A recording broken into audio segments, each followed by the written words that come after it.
Close your eyes now and let me take you back to a moment when your ancestors stood naked under the sky, their bare skin exposed to sun and wind and rain, their bodies vulnerable to every thorn and every chill, to a time before the very concept of clothing existed. This is the story of why humans started wearing clothes, how we went from being the only naked ape to becoming the most elaborately dressed species on Earth, how a simple act of covering the body transformed human history and allowed our species to conquer every environment on the planet. It is a story of survival and ingenuity, of ice ages and migrations, of the brilliant creativity that turned animal skins and plant fibers into the technology that kept us alive. And it is a story that touches something deep in what it means to be human, this strange compulsion we have to cover ourselves, to adorn ourselves, to express ourselves through what we wear. If you enjoy these sleep stories, take a moment to leave a comment below telling me where you're watching from tonight and what topic you would like me to cover next. And if this story helps you drift off while learning something profound about human history, please subscribe to the channel and share this video with someone who might enjoy it. Now, let us travel back millions of years to understand why humans needed clothes in the first place, to the moment when our ancestors lost something that every other primate still possesses. To understand why humans wear clothes, you must first understand why we needed them. And to understand that, you must understand the strange and wonderful fact that humans are naked. We are the only primate species without a covering of thick fur or hair. Chimpanzees have fur, gorillas have fur, orangutans have fur. Every monkey and lemur and ape that swings through trees or walks across forest floors is covered in a protective coat of hair.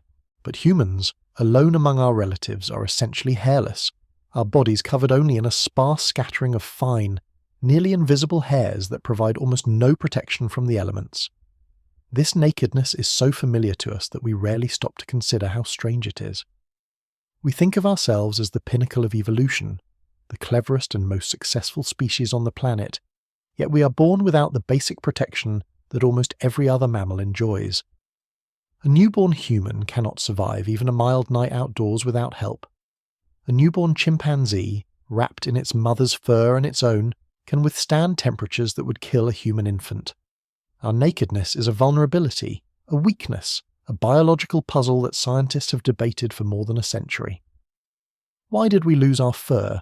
This is one of the great questions of human evolution, and the answer is still not entirely certain, but the leading theory connects our nakedness to another uniquely human trait: our ability to run long distances in the heat of the African savanna.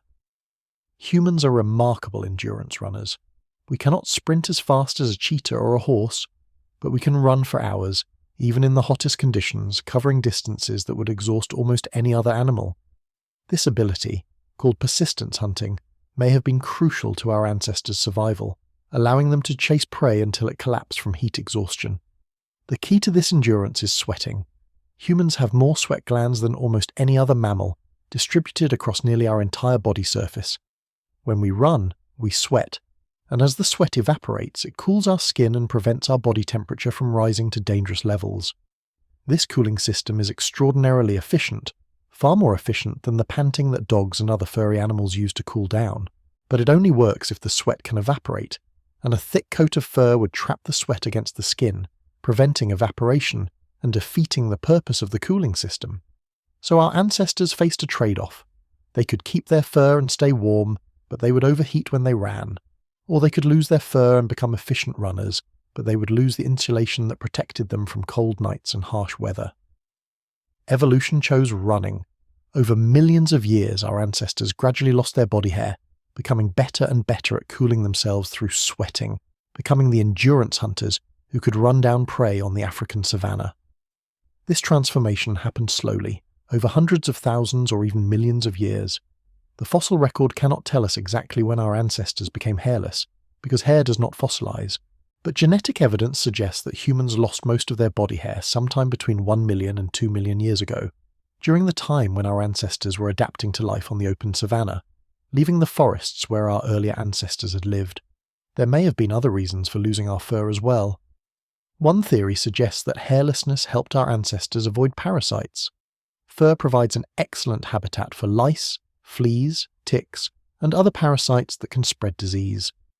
By losing their fur, our ancestors may have reduced their parasite load, improving their health and survival. Another theory suggests that sexual selection played a role, that our ancestors found hairless mates more attractive, driving the evolution of nakedness through mate choice. Whatever the reasons, the result was clear. By the time our species, Homo sapiens, emerged in Africa around 300,000 years ago, we were essentially naked. We had lost the fur that had protected our ancestors for tens of millions of years. We had gained the ability to run and sweat and hunt in the heat. But we had also become vulnerable, dependent on our intelligence and our technology, to survive in any environment other than the warm African homeland where we had evolved. This is the context in which clothing was invented. Clothing is not a luxury or a fashion statement, not originally. Clothing is a survival technology, a way of replacing the fur that evolution took from us, a method of extending our range beyond the warm tropics where naked humans can survive. Without clothing, humans could never have colonized the cold regions of the world, could never have survived the ice ages, could never have spread from the African tropics to the frozen north. Clothing is one of the most important inventions in human history, as crucial to our survival as fire or stone tools. But when did humans start wearing clothes? This is a surprisingly difficult question to answer, because clothing, like hair, does not fossilize. The animal skins and plant fibers that our ancestors wore have long since rotted away, leaving no direct evidence of their existence. We cannot dig up an ancient grave and find the clothes the person was wearing, not if those clothes were made of organic materials. We can only infer the existence of ancient clothing from indirect evidence, from tools used to make clothing, from the contexts in which bodies were found, from the genetic history of the parasites that live on clothed humans. The oldest direct evidence of clothing comes from tools. Bone needles, used to sew animal skins together, appear in the archaeological record around 50,000 years ago, during the time when modern humans were spreading across Europe and facing the challenges of the Ice Age. These needles are sophisticated tools, carefully shaped with eyes for thread, designed for the precise work of stitching. Their existence tells us that the people who made them were making fitted, sewn clothing, not just draping animal skins over their shoulders. But clothing probably existed long before bone needles were invented. Simpler forms of clothing, unsewn skins draped or tied around the body, could have been used for hundreds of thousands of years without leaving any archaeological trace, and there is genetic evidence that suggests clothing is indeed much older than the bone needles. This evidence comes from lice. Humans host two types of lice: head lice, which live in the hair of the scalp, and body lice, which live in clothing. These two types of lice are closely related, having evolved from a common ancestor. By comparing the DNA of head lice and body lice, scientists can estimate when the two populations diverged, when body lice evolved as a separate population specialized for living in clothing. The genetic evidence suggests that body lice diverged from head lice sometime between 80,000 and 170,000 years ago. This means that humans must have been wearing clothing by that time, because body lice cannot survive without clothing. They lay their eggs in the fibers of clothes, and they die within a few days if they cannot return to the warmth of a clothed body. The existence of body lice is proof of the existence of clothing, and the age of body lice tells us the minimum age of clothing itself. If this genetic evidence is correct, humans have been wearing clothes for at least 80,000 years, and possibly for much longer. This would mean that clothing was invented in Africa before the great migrations that carried our species across the world. It would mean that the early humans who left Africa were already clothed, already equipped with the technology that would allow them to survive in colder climates.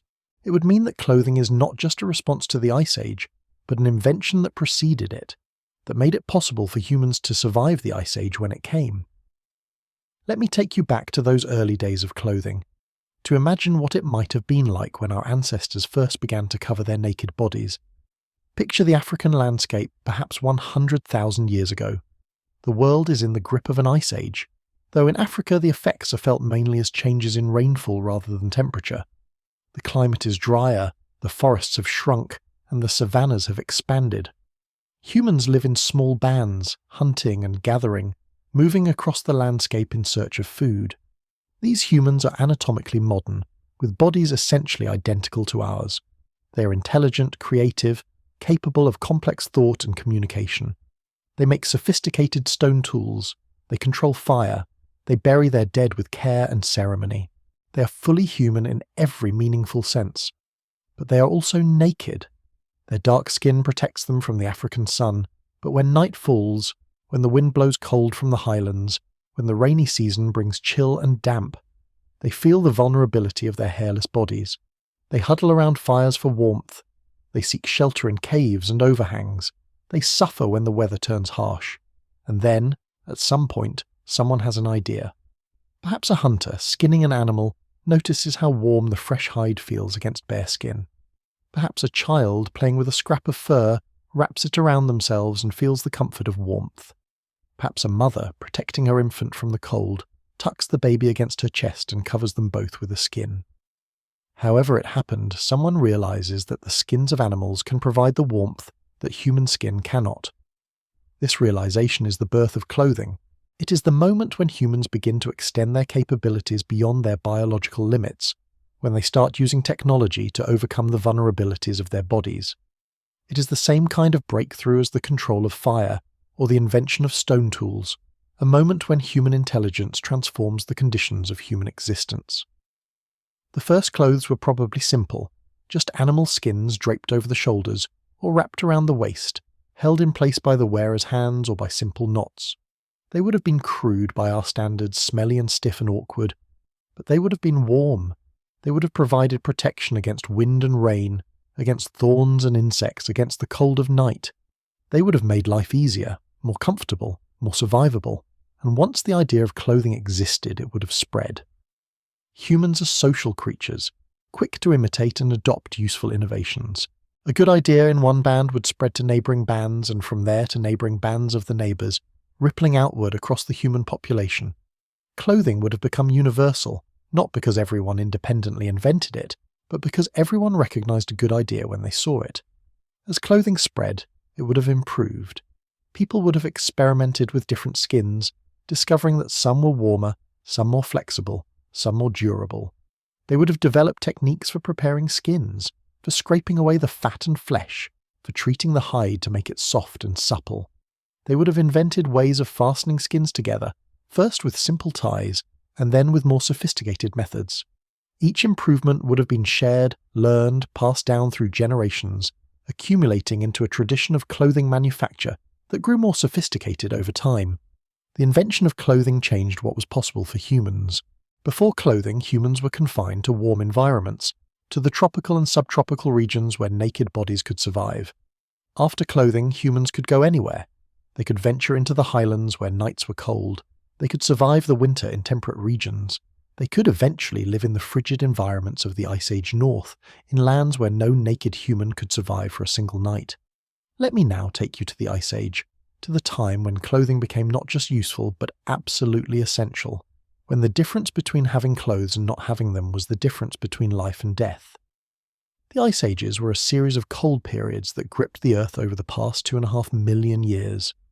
During these glacial periods, massive ice sheets advanced from the poles, covering much of North America and northern Europe in ice miles thick. The climate was colder than today by 10 or 15 degrees Fahrenheit on average, which might not sound like much but translated into dramatically different conditions. Forests retreated, replaced by tundra and steppe. Sea levels fell by hundreds of feet as water was locked up in ice. The world was transformed into a cold, harsh, demanding environment. Humans lived through multiple ice ages. Our ancestors, Homo erectus and other early human species, survived glacial periods in Africa and warmer parts of Asia. But modern humans, Homo sapiens, faced the particular challenge of the most recent ice age, which began about 100,000 years ago and reached its coldest point about 20,000 years ago. During this time, modern humans spread out of Africa and colonized Europe and northern Asia, regions that were locked in the grip of Ice Age cold. How did they survive?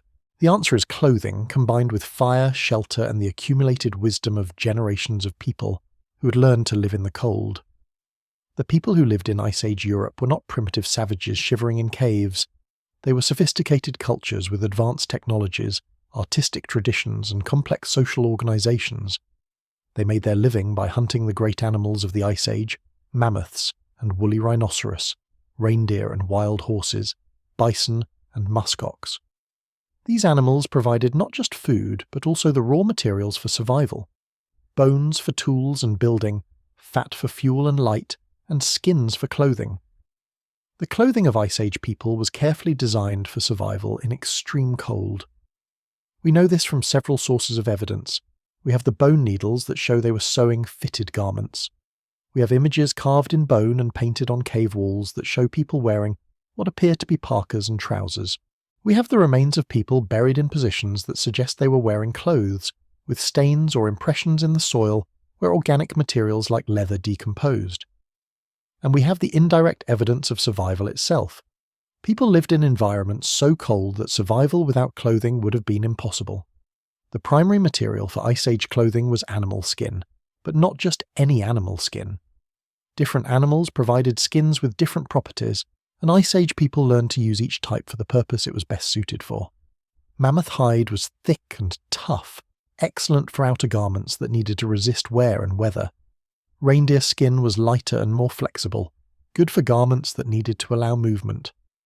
Rabbit and fox fur was soft and warm, ideal for lining garments or for making accessories like mittens and hoods.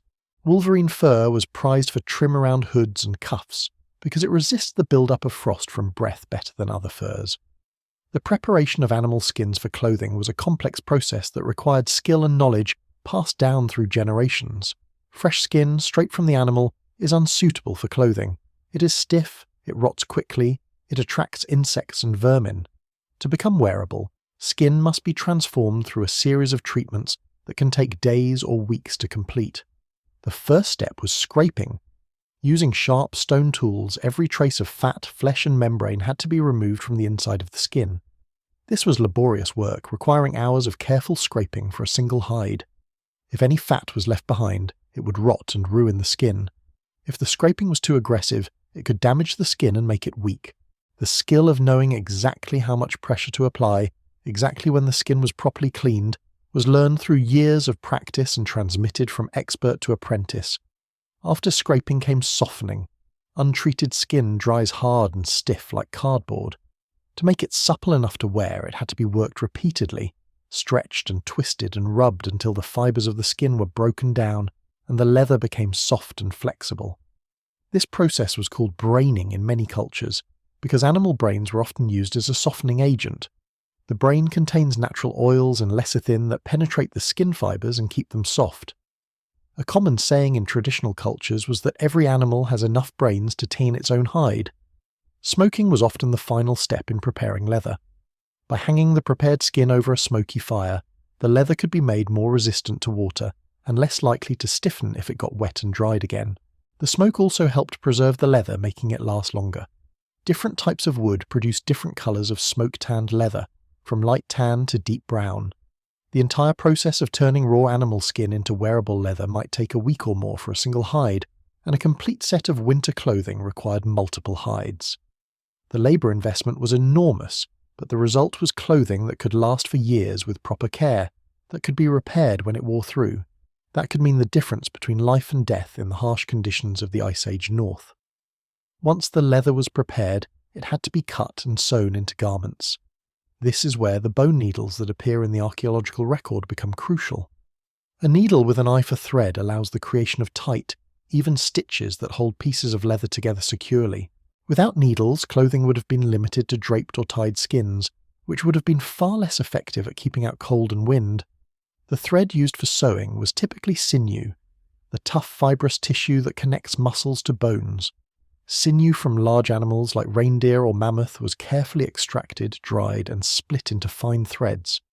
Dry sinew is stiff and difficult to work with, but when moistened with saliva, it becomes pliable and easy to thread through a needle. When it dries again in the sewn seam, it shrinks slightly, pulling the seam tight and making it nearly waterproof. The design of Ice Age clothing was carefully optimized for cold weather survival. Based on the practices of modern Arctic peoples, and on the evidence from archaeological sites, we can reconstruct what Ice Age clothing probably looked like. A typical cold weather outfit would have consisted of several layers. Against the skin would be worn a shirt or tunic made of soft, thin leather or fur, with the fur side turned inward for maximum warmth. Over this would go a heavier parka, a hooded pullover garment with the fur turned outward to shed snow and rain. Trousers of leather or fur would protect the legs, tucked into boots that reached to mid-calf or higher. Mittens protected the hands, and a hood could be pulled up to protect the head and face. The fit of these garments was crucial, tight enough to keep cold air out, but loose enough to allow air circulation and prevent the wearer from overheating during exertion. Overheating while working hard is dangerous in cold environments because the sweat that accumulates will freeze when activity stops, turning from a cooling mechanism into a deadly chill. Experienced cold weather dwellers learn to regulate their temperature by opening or closing their garments, by adding or removing layers, by controlling their level of exertion. This knowledge, accumulated over generations, was as important as the clothing itself. The manufacture of this clothing was time-consuming and skilled work. A family living in Ice Age Europe would have needed multiple sets of clothing, including spares for when garments were being repaired or dried out. The production of clothing was not a one-time task, but an ongoing responsibility that consumed a significant portion of the community's labour. This work was probably done primarily by women, as it is in most traditional cultures, representing a massive investment of time and skill that was essential to the survival of the group. This investment in clothing production had social consequences. It meant that people depended on each other for survival. The hunters who brought home the animals depended on the craftspeople who turned those animals into clothing. The individuals who wore the clothing depended on the skill and effort of those who made it. Clothing created ties of mutual obligation that bound communities together, making cooperation not just beneficial but necessary. Clothing also created differences between groups. Different communities developed different styles of clothing, different techniques of manufacture, different preferences for materials and decorations. These differences would have been visible markers of identity, ways of distinguishing members of one's own group from strangers. Clothing became not just a practical necessity but a symbol of belonging, a badge of cultural identity. Let me tell you about the Neanderthals, our closest relatives who faced the Ice Age before us, and whose relationship with clothing reveals something important about the difference between them and us. Neanderthals lived in Europe and Western Asia for hundreds of thousands of years, surviving multiple ice ages through their own remarkable adaptations. They were physically adapted to cold in ways that modern humans are not, with stocky bodies that conserved heat, large noses that warmed and humidified cold air, and a metabolism that may have been tuned for survival in harsh conditions. They were also intelligent, making sophisticated stone tools, controlling fire and burying their dead with apparent ceremony. The evidence regarding Neanderthal clothing is debated among scientists.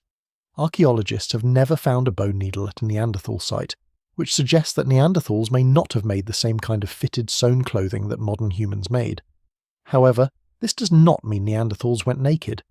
They may have used simpler forms of clothing, skins draped or tied around the body, or they may have used different sewing technologies that did not survive in the archaeological record, such as wooden awls or pointed stones for piercing holes. The question of Neanderthal clothing remains an active area of research. What we can say is that when modern humans arrived in Europe around 45,000 years ago, they brought with them the technology of sewn clothing, evidenced by the bone needles that appear in the archaeological record shortly after their arrival. This technology gave modern humans an advantage in colder conditions, allowing them to create more effective cold weather gear than simpler draped skins could provide. Within 15,000 years of modern human arrival, Neanderthals were extinct, their last populations clinging to refuges in the far south of Europe before finally disappearing. We cannot say for certain that clothing technology was the decisive factor in Neanderthal extinction. Many factors probably contributed, including climate change, competition for resources, and possibly interbreeding that absorbed Neanderthals into modern human populations. But it seems likely that the technological advantages modern humans possessed, including more sophisticated clothing, contributed to their success in environments that both species competed for. Let me now take you to the most extreme environment that humans have successfully colonized, where the role of clothing in survival is most stark: the Arctic. The Inuit and related peoples of the Arctic developed clothing technology that represents perhaps the pinnacle of what is possible with traditional materials. Their clothing was designed not just to be warm but to allow survival and even active work in conditions that would kill an unprotected person within minutes. The foundation of Inuit cold weather clothing was the caribou skin parka. Caribou hair is hollow, trapping air and providing exceptional insulation for its weight. An Inuit parka was typically made of 2 layers of caribou skin, the inner layer with the fur turned toward the body, and the outer layer with the fur turned outward.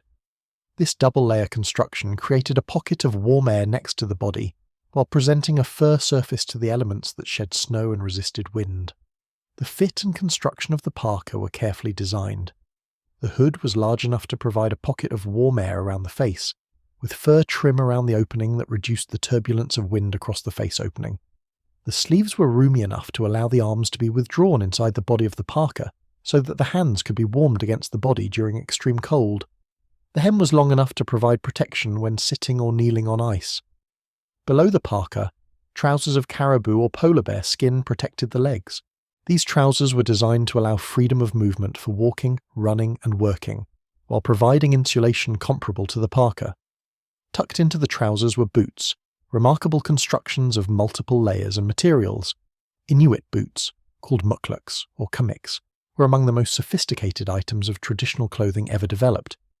They consisted of an inner boot of soft skin or fur, worn with the fur inside, and an outer boot of waterproof sealskin, worn with the fur outside. Between the layers was stuffed dried grass or moss, providing additional insulation and absorbing moisture from the foot. The soles were made of tough bearded seal hide or sometimes whale skin, providing durability and grip on ice. Mittens rather than gloves protected the hands, because keeping the fingers together conserves more heat than separating them. Inuit mittens were often made with an inner mitten of soft fur and an outer mitten of tougher hide, with the two connected so that the outer mitten could be quickly removed for tasks requiring dexterity, while the inner mitten remained in place. The whole system of Inuit clothing was designed to be modular, to allow layers to be added or removed as conditions changed. During active work like hunting or travelling, excess heat was dangerous because it produced sweat that would later freeze. Skilled Arctic dwellers learned to regulate their temperature constantly, opening garments to release heat during exertion, closing them when resting, adding or removing layers as conditions demanded. This active management of clothing was as important as the clothing itself. The effectiveness of traditional Inuit clothing has been demonstrated by modern testing. In experiments comparing traditional clothing to modern synthetic cold weather gear, traditional caribou skin clothing has often performed as well or better, particularly in extreme conditions. The thousands of years of refinement that went into traditional Arctic clothing produced a technology that modern science has struggled to improve upon. But this technology came with costs. Producing traditional Arctic clothing required an enormous investment of labour. A single set of winter clothing might require the skins of a dozen or more caribou, each of which had to be hunted, skinned, and processed. The processing of skins was continuous work, taking hundreds of hours per garment. Women in traditional Inuit society spent much of their time working on clothing, an endless cycle of producing new garments and repairing old ones. The knowledge required to produce this clothing was also extensive, knowing which animals to use for which purposes, how to process skins for different uses, how to cut and sew garments for optimal function, how to repair damage and extend the life of clothing. All of this knowledge had to be learned from experts and could not be quickly recovered if lost. The survival of Arctic communities depended on the successful transmission of this knowledge from generation to generation. When European contact disrupted traditional Inuit life, beginning in the 16th century and intensifying in the 19th and 20th centuries, the impact on clothing was profound. Trade goods, including woven cloth and manufactured clothing, became available. These goods were often easier to obtain than traditional materials and required less labour to work with. But they were also often less effective in extreme cold, and the shift away from traditional clothing contributed to health problems and increased vulnerability to the Arctic environment. Today, modern synthetic materials have largely replaced traditional materials in Arctic clothing. Gore-Tex and other waterproof breathable fabrics, synthetic insulation like Thinsulate and Primaloft, advanced layering systems developed for mountaineering and winter sports, all of these have changed what is possible in cold weather clothing. But the basic principles of Arctic clothing remain the same: insulation to retain body heat, wind resistance to prevent heat loss from convection, moisture management to prevent dangerous accumulation of sweat. The Inuit figured out these principles thousands of years ago. Modern technology has simply provided new materials for implementing them. Let me now tell you about the role of clothing in human migration, about how the invention and improvement of clothing technology made it possible for humans to colonize environments that would otherwise have been lethal. The first great migration was out of Africa, beginning perhaps 70,000 years ago. The initial routes that humans followed were primarily coastal, moving through the Middle East and along the shores of South Asia, environments that were warm enough that simple clothing would have sufficed. But as humans pushed into higher latitudes, into temperate and then cold environments, clothing became increasingly critical. The movement into Europe, beginning around 45,000 years ago, brought humans into direct confrontation with Ice Age conditions, into environments far colder than anything their African ancestors had ever experienced. Only sophisticated clothing technology made this colonization possible. The bone needles that appear in the European archaeological record shortly after human arrival testify to the importance of tailored clothing in this new environment. The movement into northern Asia was even more challenging. The interior of Siberia experiences some of the coldest temperatures on Earth, with winter temperatures dropping to -50 degrees Fahrenheit or lower. Surviving in such conditions requires not just clothing, but the most sophisticated cold-weather clothing technology, multiple layers of carefully designed garments that together create a wearable shelter against the cold. The humans who colonized Siberia developed this technology over thousands of years, pushing further and further north as their clothing improved. By about 15 to 20,000 years ago, they had reached the far northeastern corner of Asia, where a land bridge connected to Alaska, and then they crossed, becoming the first Americans, carrying with them the clothing technology that had allowed them to survive the Siberian cold. The colonization of the Americas was rapid once it began. Within a few thousand years, humans had spread from Alaska to the southern tip of South America, a distance of more than 10,000 miles. Along the way, they adapted their clothing to an enormous range of environments, from Arctic tundra to tropical rainforest, from high mountain plateaus to coastal lowlands. The flexibility of human clothing technology, its ability to be modified for different conditions, made this rapid spread possible.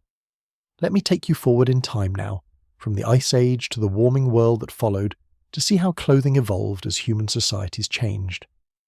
The end of the Ice Age, around 12,000 years ago, brought dramatic changes to the Earth.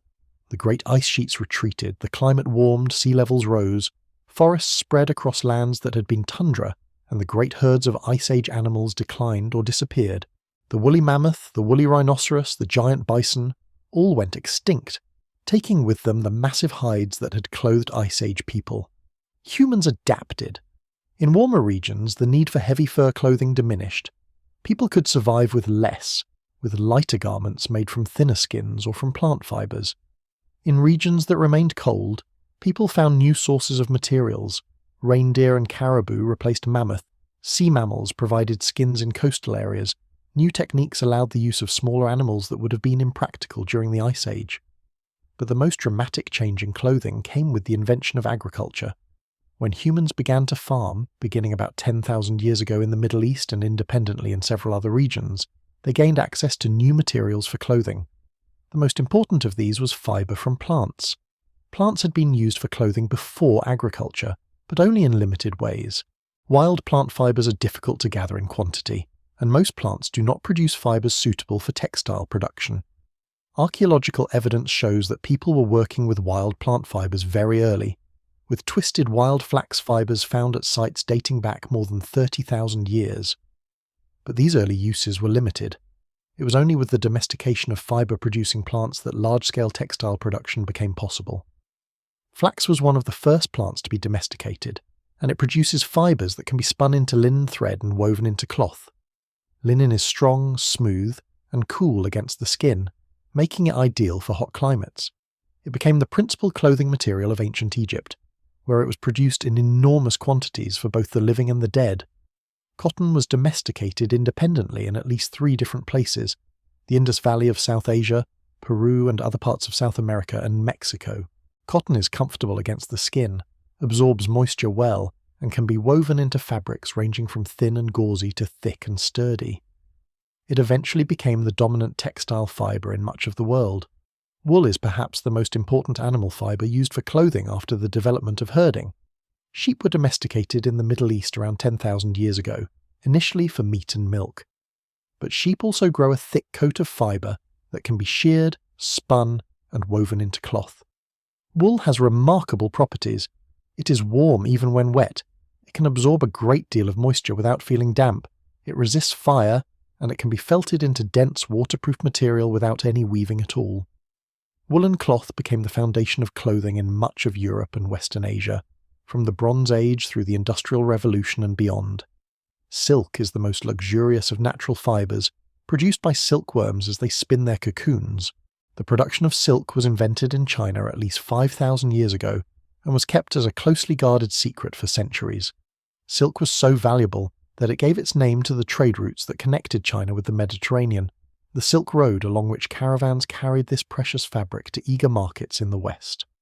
Silk is smooth, lustrous, and remarkably strong for its weight, making it ideal for fine garments that are both beautiful and practical. The transition from skin to woven fabric was gradual.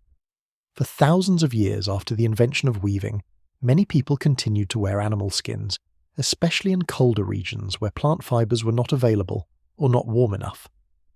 But the advantages of woven fabric were clear. It could be produced in large quantities once the techniques were mastered. It could be dyed in colours that skins could not match. It was easier to wash and maintain, and it could be made in standardised forms that were easier to trade. Weaving is a complex technology.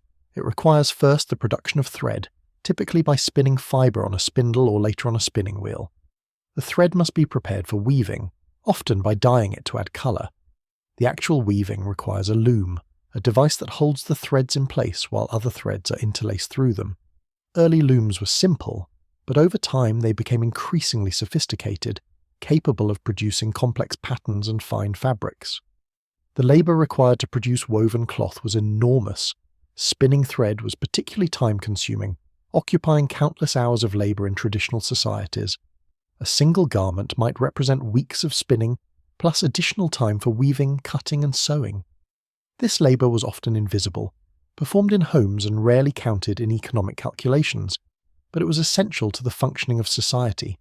The invention of weaving created new possibilities for clothing. Woven fabric could be cut and sewn into shapes that were difficult or impossible with animal skins. It could be made thin and light for summer, or thick and dense for winter. It could be decorated with woven patterns, with embroidery, with applied ornaments. Clothing became not just a protection against the elements, but a canvas for artistic expression. Different cultures developed their own unique materials and techniques. In Polynesia, islanders made cloth from the bark of certain trees, beating it into thin sheets called tapa that could be decorated with elaborate patterns. In parts of Africa, clothing was made from bark cloth, from woven grasses, from animal skins treated in distinctive ways. Each material represented an adaptation to local conditions, a solution to the problem of clothing that drew on whatever resources the environment provided. The development of clothing technology continued over thousands of years, with each civilization contributing innovations that spread to others. The Egyptians developed techniques for pleating linen into elaborate folds. The Romans perfected the art of fulling, using chemical and mechanical processes to make woolen cloth dense and weatherproof. The Chinese invented complex looms that could weave patterns of astonishing intricacy. The Persians developed techniques for producing brilliant dyes that became famous throughout the ancient world. Knowledge flowed along trade routes, spreading innovations from culture to culture, building a global tradition of textile production that drew on the discoveries of countless individuals over countless generations. Let me talk now about the meaning of clothing, about the ways that covering the body has significance beyond mere physical protection. From the earliest times, clothing has been about more than warmth. It has been about identity, about belonging, about expressing who we are and who we want to be seen as. Even in societies where practical considerations dominated, people decorated their clothing, chose certain styles over others, used clothing to communicate information about themselves to others. In many cultures, clothing is closely tied to gender identity. Men and women wear different clothes, and the differences are often enforced by strong social norms. The specific forms vary dramatically between cultures. What counts as masculine clothing in one place may be feminine in another. But the principle that clothing marks gender is nearly universal. Clothing teaches children from an early age that gender is important, that men and women are different kinds of people who should dress in different kinds of ways. Clothing marks other social distinctions as well. Age is often reflected in clothing, with children, adults, and elders wearing different styles. Marital status may be indicated by clothing, with unmarried and married people dressing differently. Occupation is frequently signalled by clothing, from the robes of priests to the aprons of craftspeople to the uniforms of soldiers. Social class has been perhaps the most universal distinction marked by clothing throughout history, with the wealthy wearing finer materials in more elaborate styles than the poor. In ancient civilizations, these distinctions were often enforced by law. Sumptuary laws, which regulated what different classes of people could wear, appeared in many societies from ancient Rome to medieval Europe to imperial China. These laws reveal an anxiety about clothing and social order. If anyone could wear the clothing of the elite, how would social distinctions be maintained? Clothing was seen as not just reflecting social hierarchy, but as constituting it, as actively producing and reproducing the social order. Clothing communicates group membership. Members of a religious community may dress in distinctive ways that set them apart from outsiders. Members of an ethnic group may wear traditional clothing that expresses their cultural identity. Members of a profession may wear uniforms that identify them to each other and to the public. In all these cases, clothing creates a visible boundary between in-group and out-group, between those who belong and those who do not. But clothing can also be a form of individual expression, a way of asserting personal identity against the pressure to conform. Throughout history, individuals have used clothing to express rebellion, creativity, non-conformity. The way we dress can say, "I am different, I am special, I refuse to be categorized." Fashion, the constant change in clothing styles that characterizes modern societies, is in part driven by this desire for individual expression, by the tension between the desire to belong and the desire to stand out. The meaning of clothing has psychological dimensions as well. Studies have shown that what we wear affects how we feel and how we behave. Wearing formal clothing tends to make people feel more powerful and more competent. Wearing casual clothing tends to make people feel more relaxed and more creative. Wearing a white coat associated with doctors tends to improve performance on attention-related tasks, an effect that disappears when the same coat is described as a painter's coat. Our clothes become part of us, shaping our self-perception and our behavior in ways we often do not consciously recognize. Let me tell you now about one of the most remarkable aspects of human clothing, its role in sexual signaling and mate attraction. In most animal species, individuals attract mates through display of their own bodies, through bright colors, elaborate plumage, impressive antlers, complex songs, or dramatic behaviors. But humans do something unusual. We attract mates in part through artificial display, through the clothing and ornaments we wear, through the way we present ourselves rather than just through our biological characteristics. This is a fundamental shift in the logic of sexual selection. Instead of competing to have the brightest feathers or the loudest song, humans compete to have the finest clothes, the most impressive jewelry, the most fashionable appearance. Success in mate attraction depends not just on the body one was born with, but on the accessories one can acquire and the skill with which one presents them. This shift has profound implications. It means that mating success is not purely a matter of genetic endowment, but also of cultural and economic factors. A person born with ordinary physical attributes can compete effectively in the mating market if they have access to impressive clothing and ornaments. Wealth becomes relevant to mating success because wealth allows the acquisition of impressive display items. The playing field is not leveled exactly, because wealth and status are not equally distributed, but it is transformed, shifted from purely biological competition to a mixture of biological and cultural competition. Let me tell you about the relationship between clothing and the body through the life cycle, about how our relationship with clothing changes as we age. Infants are dressed by others, their clothing chosen for them based on their caretakers' preferences and practical considerations. The clothing of infants serves primarily practical functions: warmth, protection, ease of changing. But even infant clothing carries social meaning, communicating the gender of the child, the economic status of the family, the cultural identity of the parents. As children grow, they begin to have preferences about clothing, often strong ones. The child who refuses to wear anything but a favorite shirt. The toddler who insists on choosing their own outfit. These are early assertions of autonomy, attempts to control one aspect of a life that adults mostly control. Parents negotiate, compromise, sometimes concede, in the process teaching children about the social rules that govern clothing and the limited freedom they have within those rules. Adolescence often brings intense preoccupation with clothing. Teenagers use clothing to signal their emerging adult identities, to mark their membership in peer groups, to distinguish themselves from parents, to experiment with who they might become. The teenage obsession with fashion, often baffling to adults, serves important developmental functions, allowing young people to try on different identities and see how they fit. Young adulthood brings new clothing challenges, dressing for job interviews, for professional settings, for dating, for the various social contexts that adult life requires. Learning the unwritten rules of adult dress, knowing what is appropriate for which occasion, is part of becoming a competent adult. Middle age often brings a settling into established patterns, a wardrobe that works and that requires less attention.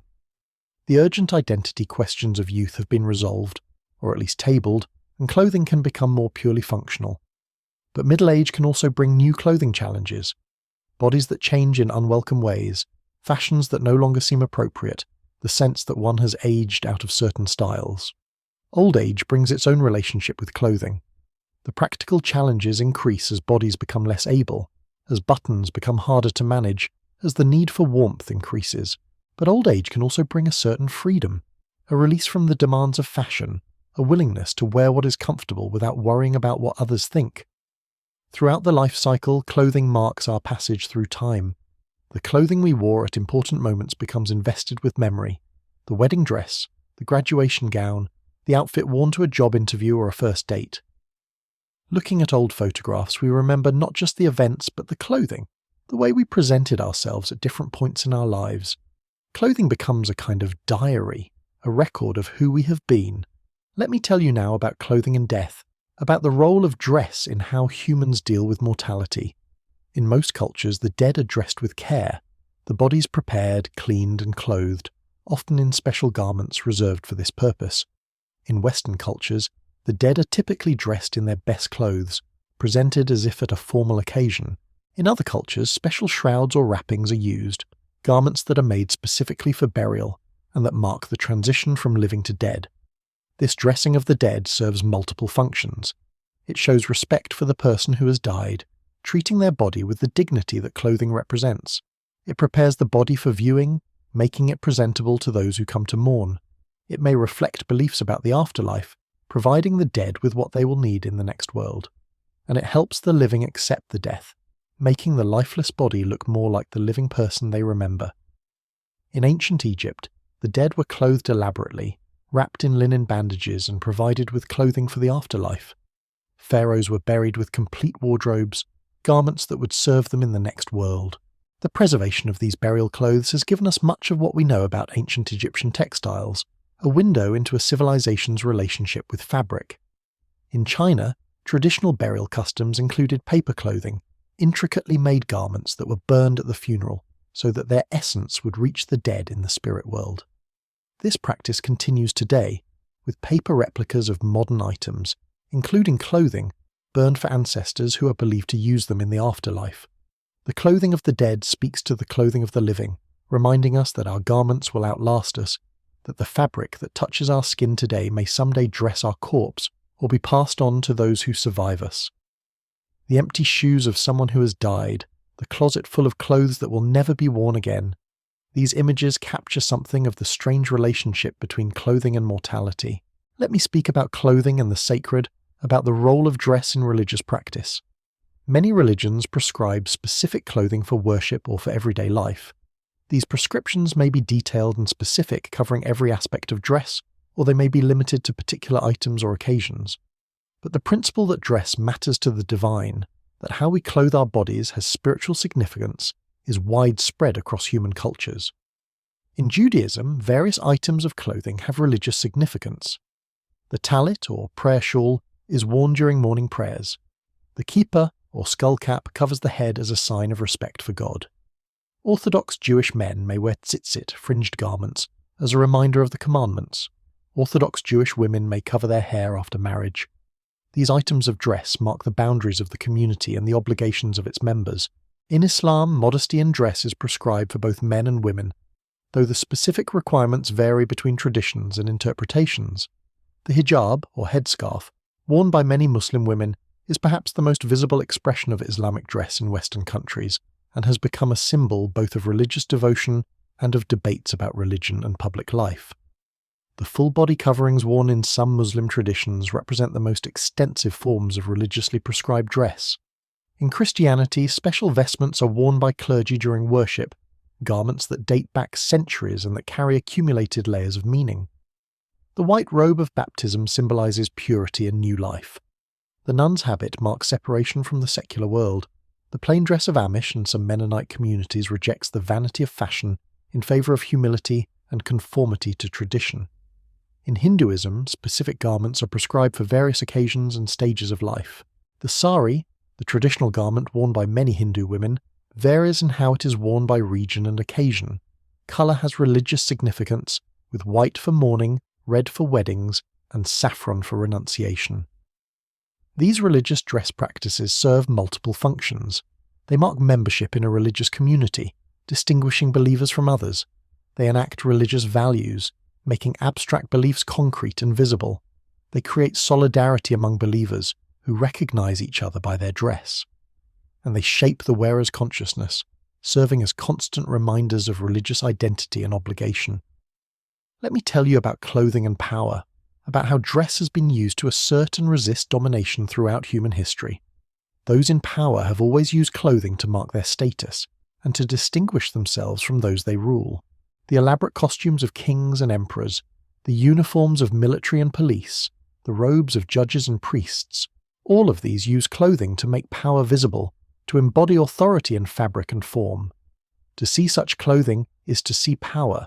To wear it is to claim power. The power of such clothing lies partly in its association with powerful roles and institutions, but also in its effect on the wearer. Studies have shown that wearing powerful clothing makes people feel more powerful and act more powerfully. Police officers report feeling more authoritative in uniform than in plain clothes. Doctors feel more competent in white coats. The clothing does not merely represent power, it produces it, changing how the wearer thinks and behaves. Those without power have often been constrained in their dress, forced to wear clothing that marks their subordinate status. Slaves in many societies were forbidden from wearing the clothing of free people, or were required to wear specific garments that marked their enslaved status. Colonial powers often imposed dress codes on colonized peoples, forcing them to adopt the colonizers' clothing as a mark of subjugation. But clothing has also been a tool of resistance. When the enslaved dressed in finery, when the colonized retained traditional dress, when the poor wore clothing above their station, these acts were forms of defiance, challenges to the systems that sought to constrain them. The history of fashion includes many examples of styles that originated among the marginalized and were adopted, sometimes appropriated, by the mainstream. Let me now tell you about the Industrial Revolution and how it transformed clothing more dramatically than any change since the invention of weaving itself. Before industrialization, the production of cloth was slow, labor-intensive, and expensive. A single shirt might represent weeks of labor in spinning and weaving, making clothing one of the most valuable possessions a person could own. People typically owned few garments, wore them for years, and passed them down when they wore out or no longer fit. Industrialization changed this by mechanizing the production of textiles. The spinning jenny, invented in 1764, could spin multiple threads at once. The water frame, developed shortly after, produced stronger thread using water power. The spinning mule combined the advantages of both. The power loom mechanized weaving. Each of these inventions increased productivity dramatically, and the cumulative effect was revolutionary. Cloth that had once been expensive became cheap. Clothing that had once been a major expense became affordable. The working classes could afford more and better clothing than their ancestors had ever dreamed of. The variety of available fabrics increased as industrial production made previously rare materials common. Fashion, which had once been the province of the elite, became accessible to the masses. But industrialization also created new forms of exploitation. The factories that produced cheap cloth were often brutal places. Workers, including children as young as 5 or 6, labored for 12 or more hours a day in dangerous conditions. Accidents were common. The machines that sped production also maimed workers who got caught in their workings. The workers who made clothing affordable for the masses were themselves often unable to afford decent clothing or decent lives. The textile industry was also deeply entangled with colonialism and slavery. Cotton, which became the dominant textile fiber with industrialization, was produced primarily through enslaved labor in the American South, the Caribbean, and Brazil. The expansion of cotton production drove the expansion of slavery, with millions of Africans enslaved to grow the fiber that fed the mills of Manchester and the factories of New England. The cheap clothing that industrialization made possible was built on a foundation of human suffering. Over time, labor movements, social reforms, and changing laws improved conditions in the textile industry, at least in the industrialized countries. But production increasingly moved to poorer countries where labor was cheap and regulations were weak. Today, much of the world's clothing is produced in factories in Bangladesh, Vietnam, Cambodia, and other developing countries, under conditions that sometimes recall the worst abuses of early industrialization. The collapse of the Rana Plaza factory in Bangladesh in 2013 killed more than 1,100 garment workers, making it one of the deadliest industrial disasters in history. The workers had been ordered to enter the building despite visible cracks in its structure, to meet production deadlines for Western clothing brands. Their deaths revealed the human cost of cheap clothing, the lives that are risked so that consumers in wealthy countries can buy garments for a few dollars. The fast fashion system that has emerged in recent decades represents the extreme extension of industrial clothing production. Fashion cycles have accelerated from seasons to weeks. Garments are designed to be worn a few times and discarded. Production has become so efficient and labor so cheap that clothing is almost disposable. The average American now buys more than 60 garments per year, far more than people bought in any earlier era. This system generates enormous environmental impacts. Cotton production consumes vast quantities of water and pesticides. Synthetic fibers, which now make up more than half of global fiber production, are derived from petroleum and do not biodegrade. Dyeing and finishing processes use toxic chemicals that often end up in rivers and groundwater. The discarded clothing that piles up in landfills represents a waste of resources and a source of pollution. The carbon footprint of the fashion industry rivals that of international aviation. Growing awareness of these impacts is beginning to change attitudes toward clothing. Movements for sustainable fashion, for buying less and buying better, for second-hand and vintage shopping, for repairing rather than replacing are gaining momentum. Some consumers are choosing to pay more for clothing produced under ethical conditions, rejecting the race to the bottom that fast fashion represents. Whether these movements can fundamentally transform the industry remains to be seen, but they represent a recognition that the current system is unsustainable. The 20th century saw an explosion of clothing-based identity expression. Subcultures defined themselves partly through distinctive dress. Flappers in the 1920s, zoot suits in the 1940s, rock and roll styles in the 1950s, hippies in the 1960s, punks in the 1970s, and on through goths, hip-hop, grunge, and countless other style tribes. Each of these movements used clothing to signal membership in a group that rejected mainstream values, that defined itself against the conventional. These movements revealed clothing's power to communicate meaning. A safety pin through a jacket, a band t-shirt, a particular way of wearing jeans, these seemingly trivial choices could communicate complex messages about values, affiliations, and identity. Clothing became a language, a system of signs that those in the know could read and understand. But clothing's meanings are never fixed. The styles that begin as rebellion often end up absorbed into the mainstream, their radical edge dulled by commercialization. The punk aesthetic, once shocking and transgressive, now appears in high fashion collections. Hip-hop style, once the authentic expression of urban culture, now sells products to suburban teenagers of all backgrounds. The fashion industry is endlessly hungry for the new, and it constantly appropriates from subcultures to feed that hunger. Let me now bring this long story toward its close, weaving together the threads into a final understanding of why humans wear clothes. We wear clothes because we are naked. We are the only primate without fur, the only great ape that shivers in the cold and burns in the sun. Our ancestors lost their hair millions of years ago, traded it for the ability to sweat and run, and in doing so created a vulnerability that only technology could address. We wear clothes because they keep us alive. In the cold climates that our ancestors colonized, clothing was not optional, but essential. Without the animal skins that kept them warm, the early humans who ventured into Ice Age Europe would have frozen to death. Every human being alive in cold regions today is alive because of clothing, because of the tradition of covering the body that has been passed down through countless generations. We wear clothes because they have become part of who we are. Tens of thousands of years of wearing clothes have shaped human psychology, human society, perhaps human evolution itself. We feel naked without clothing, not just cold but exposed, vulnerable, incomplete. Clothing has become an extension of ourselves, a second skin that we need not just physically but psychologically. We wear clothes because they communicate.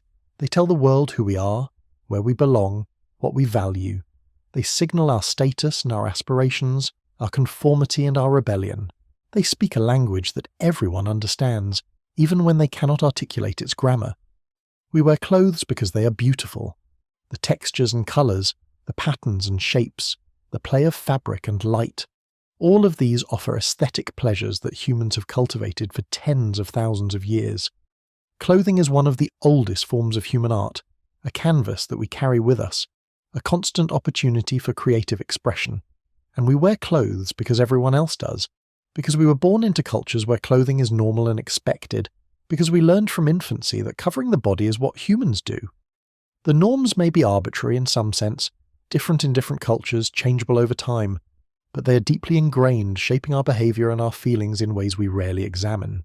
All of these reasons layer on top of each other, reinforcing each other, creating a relationship between humans and clothing that is one of the most distinctive features of our species. We are the clothed animal, the animal that covers itself, the animal that has made an artificial skin a fundamental part of its existence. As you drift towards sleep, wrapped perhaps in cloth of your own, blankets and sheets and pyjamas that cocoon you in comfort, remember that you are participating in one of the oldest human traditions. Your ancestors wrapped themselves in animal skins 100,000 years ago, seeking the same warmth and comfort that you seek tonight. The materials have changed, the styles have changed, but the fundamental act remains the same. A naked ape covering itself against the cold and the darkness, using its intelligence to survive in a world it was not born equipped for. Clothing is one of the miracles of human existence. It is not as dramatic as fire, not as immediately impressive as stone tools or agriculture or writing. But it is just as fundamental, just as transformative, just as essential to making us who we are. Without clothing, we would be confined to the warm regions where our naked bodies could survive. With clothing, we can go anywhere, do anything, be anyone. The fabric that covers you is a technology of liberation, a tool that has freed humanity from the constraints of its own biology. The darkness that surrounds you now is the same darkness that surrounded your Ice Age ancestors, as they huddled in their fur cloaks around dying fires, waiting for morning. But you are warm, as they were warm, protected as they were protected. The continuity of human experience stretches from them to you, connected by this thread of fabric, this tradition of clothing, this remarkable human habit of covering what nature left bare. And as you rest tonight, billions of other humans around the world are also wrapped in their garments, their blankets, their shelters, all of us participating in this ancient tradition of covering the naked ape, all of us benefiting from the invention that made human civilization possible. Consider for a moment the sensation of cloth against your body right now. Perhaps you feel the soft touch of cotton sheets, the gentle weight of a blanket, the familiar pressure of whatever you wear to sleep. These sensations are so constant, so familiar, that you probably do not notice them unless you focus your attention. But they are always there, a continuous tactile experience that accompanies you through your waking and sleeping hours. This constant contact between fabric and skin is uniquely human. Other animals may wear our clothing when we put it on them, but no other species naturally creates and wears covering. The sensation of clothing is something humans invented for themselves, a new kind of tactile experience that did not exist in the natural world. Our skin, which evolved for direct contact with air and water and earth, now mostly touches fabric, a human-made material that we have inserted between ourselves and the environment. There is a reason why we wrap distressed children in blankets, why we offer warm clothes to those who have suffered shock or trauma, why soft fabric against skin can provide a kind of comfort that words cannot. The sensation of being wrapped, of being covered, of being contained and protected activates deep responses in the human nervous system, responses that go back to the earliest moments of life when being wrapped meant being safe. When you pull the covers up at night, when you wrap yourself in a warm blanket on a cold day, When you put on a comfortable sweater that feels like a hug, you are accessing this ancient comfort, this connection between covering and being cared for. The cloth that covers you is doing more than keeping you warm. It is providing a kind of emotional regulation, a physical reassurance that you are protected, that you are safe, that all is well. Let me tell you about the materials that lie against your skin right now, about the journeys they have taken to reach you. If you are touching cotton, you are touching fibers that grew on a plant, probably in a field on another continent. Those fibers were harvested, cleaned, and shipped to a mill where they were spun into thread. The thread was woven or knitted into fabric in a factory that might have been anywhere in the world. The fabric was dyed, finished, cut, and sewn into the form it now takes, and then it was shipped again, to a store where you bought it, to your home where you now lie with it touching your skin. This journey from field to fabric to you involves countless people, most of whom you will never meet or know. The farmers who grew the cotton, the workers who harvested it, the truck drivers who transported it, the factory workers who processed it at each stage, the ship crews who carried it across oceans, the store workers who sold it, all of these people contributed to the cloth that now covers you. You are connected to them through this fabric, part of a global network of production and exchange that makes modern clothing possible. Your clothing is the latest link in a chain that stretches back 100,000 years or more, to the first human who wrapped an animal's skin around their shoulders and felt the warmth, who realized that what covered animals could cover people too. That first insight, simple but profound, made possible everything that followed. The colonization of cold climates, the great migrations that spread humanity across the world, the civilizations that rose on the foundation of textile production, the modern world with its abundance of clothing for all. Every garment you own carries this history within it. The shirt in your closet is the descendant of garments that clothed Ice Age hunters, Egyptian pharaohs, Roman senators, medieval peasants, industrial workers, everyone who has lived and dressed in the long story of human clothing. The techniques used to make it, spinning and weaving and cutting and sewing, were developed over thousands of years by countless unknown inventors whose ingenuity made your shirt possible. And your clothing carries the present as well, the global system of production that brought it to you. Someone grew the fibre, probably in a field on another continent. Someone spun it into thread, probably in a factory in Asia. Someone wove it into fabric. Someone cut it. Someone sewed it. Someone packaged it and shipped it across oceans to a store where you bought it. Your shirt connects you to all these people, to the global networks of production and trade that make modern life possible. Let me tell you about the first time you were dressed. You do not remember it, of course. You were too young, too new to the world to form the kinds of memories that persist. But it happened. This first dressing, this first time fabric touched your newborn skin, this first entry into the clothed life that you have lived ever since. Someone, probably your mother or father, perhaps a nurse or midwife, took a tiny garment and wrapped it around your small body. The fabric touched skin that had never touched fabric before, that had known only the warm interior of the womb. In that moment, you became what you have been ever since, a clothed human being. Since that first dressing, you have been dressed thousands and thousands of times. Every day of your life you have put on clothes or had clothes put on you. The act has become so routine, so automatic, that you probably do not think of it as an act at all. Getting dressed is just something that happens, a transition between sleeping and waking, between private and public, between the naked self and the clothed self that moves through the world. And yet each dressing is a repetition of that first dressing, a continuation of the tradition that began when you were minutes or hours old. You are continuing what your parents began, what their parents began for them, what humans have done for their children since clothing was invented. Someday, perhaps, you will dress a child of your own. You will take a tiny garment and wrap it around a small body, initiating another human being into the clothed life. And that child will grow and learn to dress themselves and eventually dress their own children. And so the tradition will continue, passing from generation to generation as it has passed for 100,000 years. The future of clothing is uncertain, as all futures are. Sustainability concerns may transform how we produce and consume clothes. New materials, perhaps grown in laboratories rather than harvested from fields or animals, may replace the fibers we have used for millennia. Technology may be integrated into clothing in ways we cannot yet imagine. The meanings of clothing may shift as societies change, as old distinctions fade and new ones emerge. But some things about clothing are unlikely to change. We will continue to use clothing to protect ourselves, to communicate our identities, to adorn our bodies, to express our creativity. We will continue to care about what we wear and what others wear, to use clothing as a marker of belonging and distinction, to find pleasure in fabric and colour and style. These functions of clothing are not products of any particular technology or economic system, but of human nature itself, of the peculiar situation of being a naked ape that must cover itself to survive. The night deepens now, and sleep draws near. The story of why humans started wearing clothes is nearly complete, all the threads woven together into a final understanding.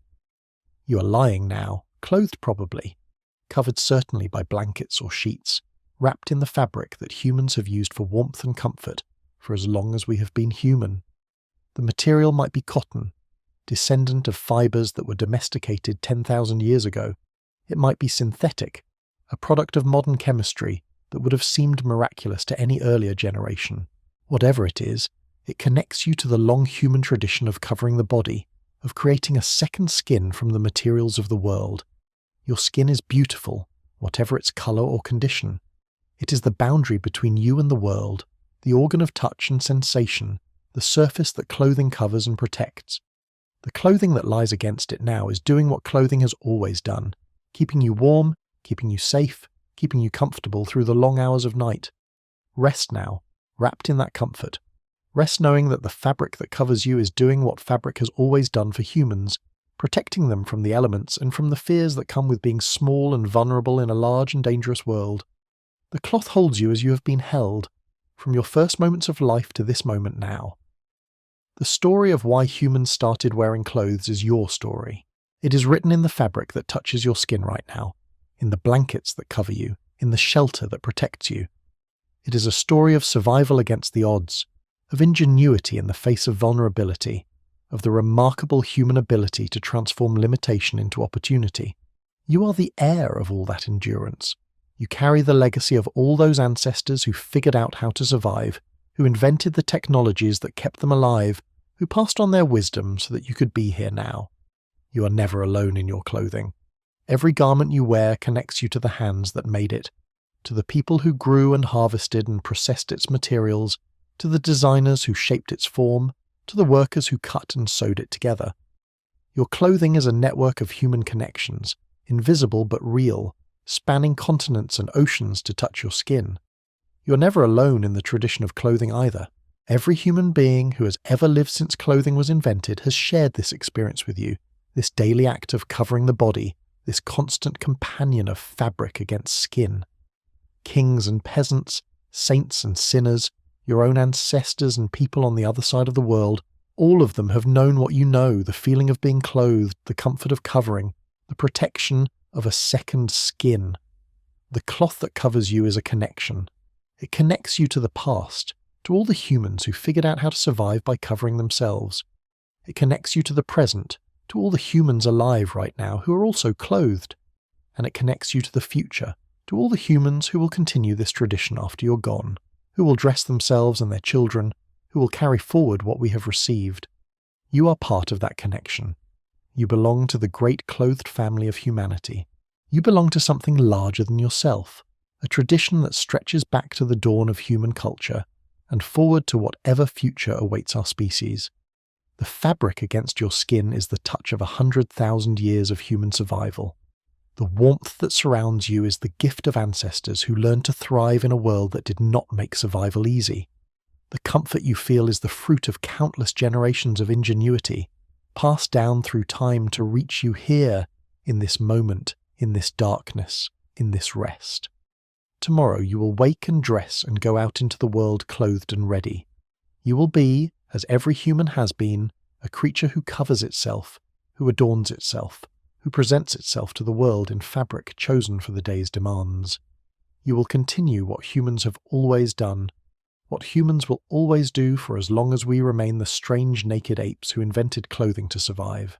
But there is more to tell about this remarkable story of human covering, more threads to weave into this tapestry of survival and expression.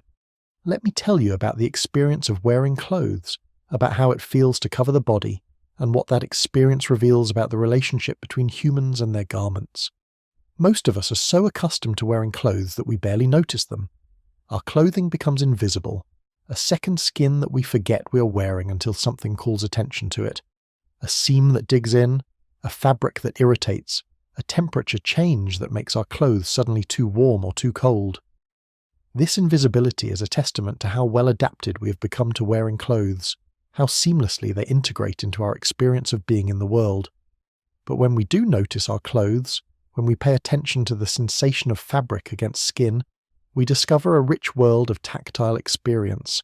The smoothness of silk, the roughness of wool, the cool crispness of cotton. Each fabric has its own character, its own way of touching the body. We have preferences that may be strongly felt, fabrics we love and fabrics we cannot stand, textures that comfort and textures that irritate. Clothing shapes how we experience our own bodies. A tight garment makes us aware of our size and shape, of the ways our body presses against its constraints. A loose garment gives a sense of freedom and flow, of the body moving independently within its covering. High heels change posture and gait, creating a different relationship with the ground and with gravity. Heavy coats wrap us in a sense of protection and warmth. Each garment creates a different bodily experience, a different way of being embodied. Clothing also shapes how we move. Try to climb a tree in a ball gown, or run a race in a suit of armor, and you will quickly discover that clothing is not neutral with respect to movement. Throughout history, clothing has constrained and enabled different kinds of activity. The flowing robes of ancient scholars signaled a life of contemplation, not physical labor. The practical work clothes of farmers and artisans allowed the movements their labor required. The elaborate costumes of aristocrats signaled that they did not need to work, that they could afford to wear clothing that would be impractical for any physical task. The transition from constrictive to comfortable clothing in modern times has been linked to changing ideas about freedom and equality. As rigid social hierarchies have loosened, clothing has become more practical, more comfortable, more uniform across classes. The business suit, the jeans and t-shirt, the athletic wear that now appears in every context, these represent a democratization of clothing, a rejection of the elaborate hierarchy of dress that characterized earlier periods. But even casual clothing makes statements. The exact brand of sneakers, the cut of jeans, the style of t-shirt, all of these communicate information about the wearer's taste, economic status, and subcultural affiliation. We may think we have escaped the language of clothing, but we are always speaking it, always sending messages through our choices of dress, even when we think we are not choosing, even when we think we're just being comfortable. Let me turn now to the question of why humans feel the need to cover their bodies beyond the practical considerations of warmth and protection. In almost every human culture, there are norms about which parts of the body should be covered in public. The specific norms vary dramatically.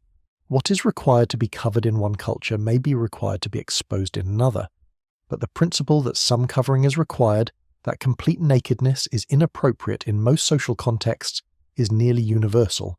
Why is this? Why do we feel shame or embarrassment at being seen naked? Why do most cultures require at least some clothing in social situations? These questions touch on deep issues in human psychology and social life. One possibility is that clothing norms are a way of managing sexuality. Human sexuality is not confined to specific seasons or periods, as it is in many animals. We're capable of sexual arousal at almost any time, and the sight of naked bodies can trigger such arousal.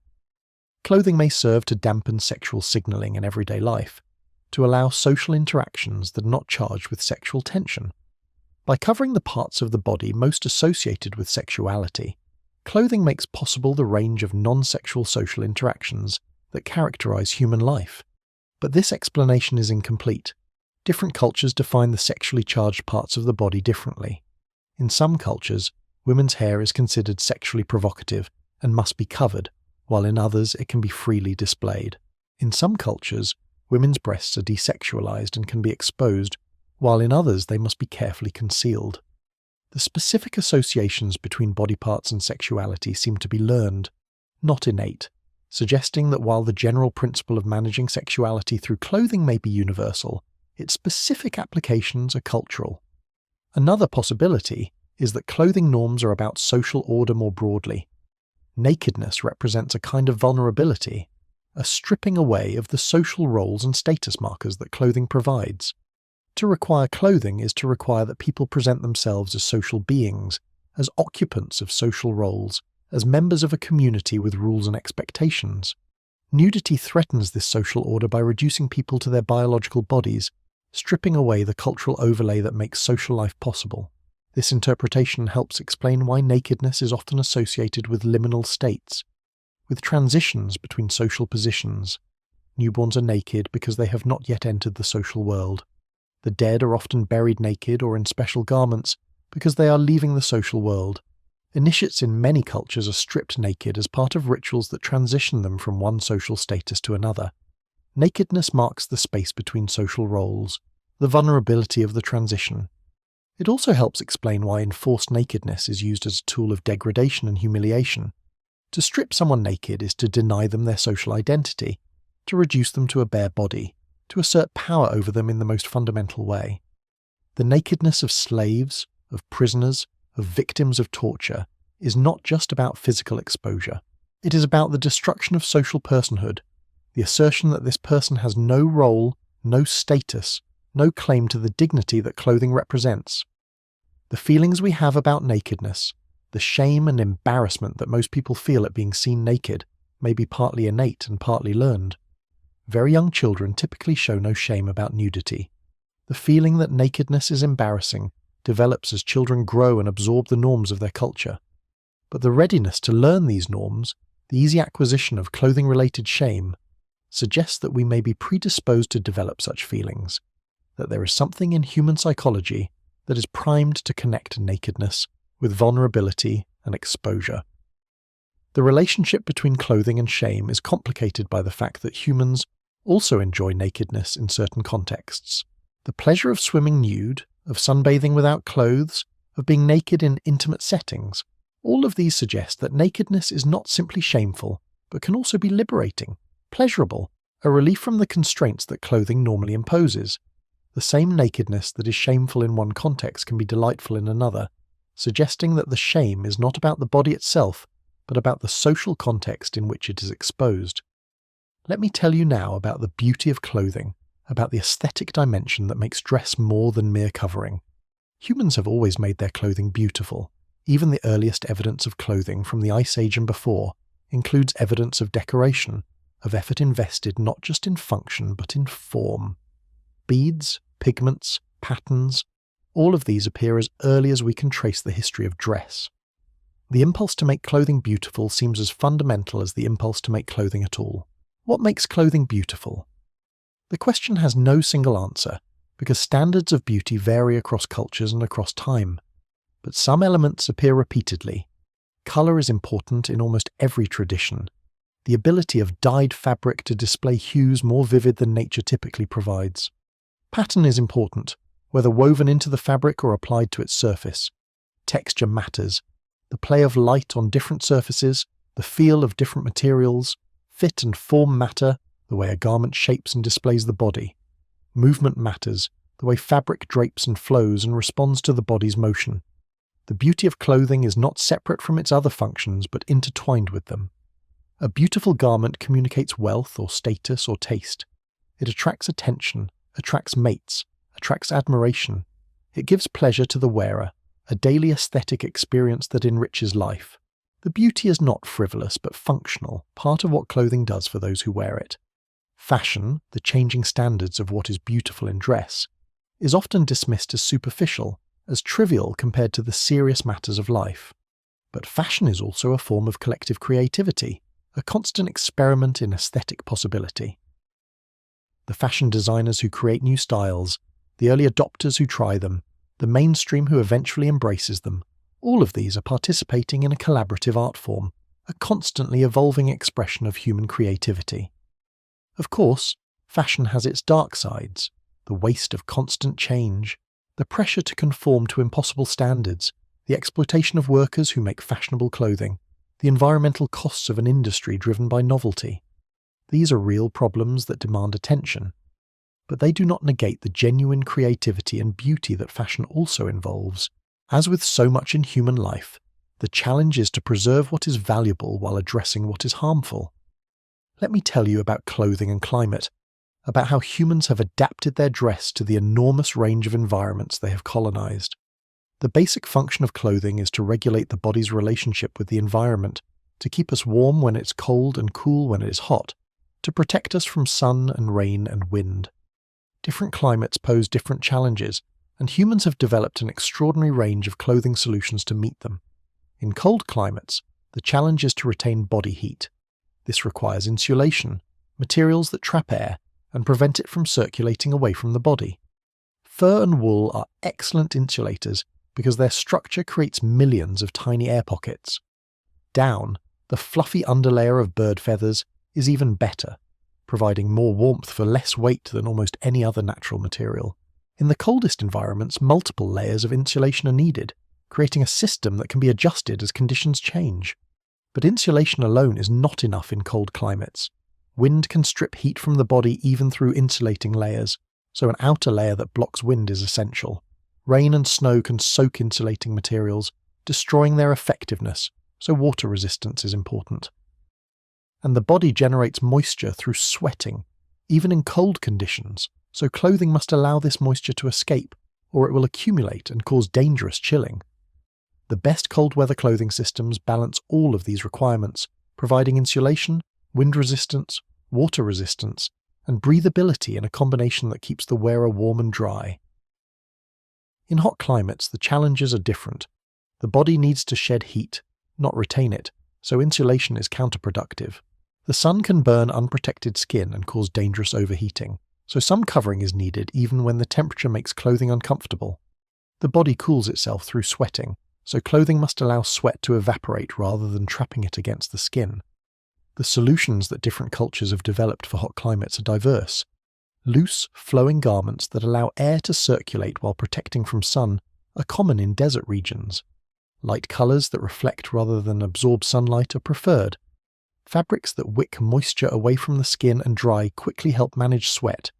In the most extreme heat, minimal clothing may be best, allowing maximum evaporative cooling from exposed skin. Humid tropical climates pose particular challenges.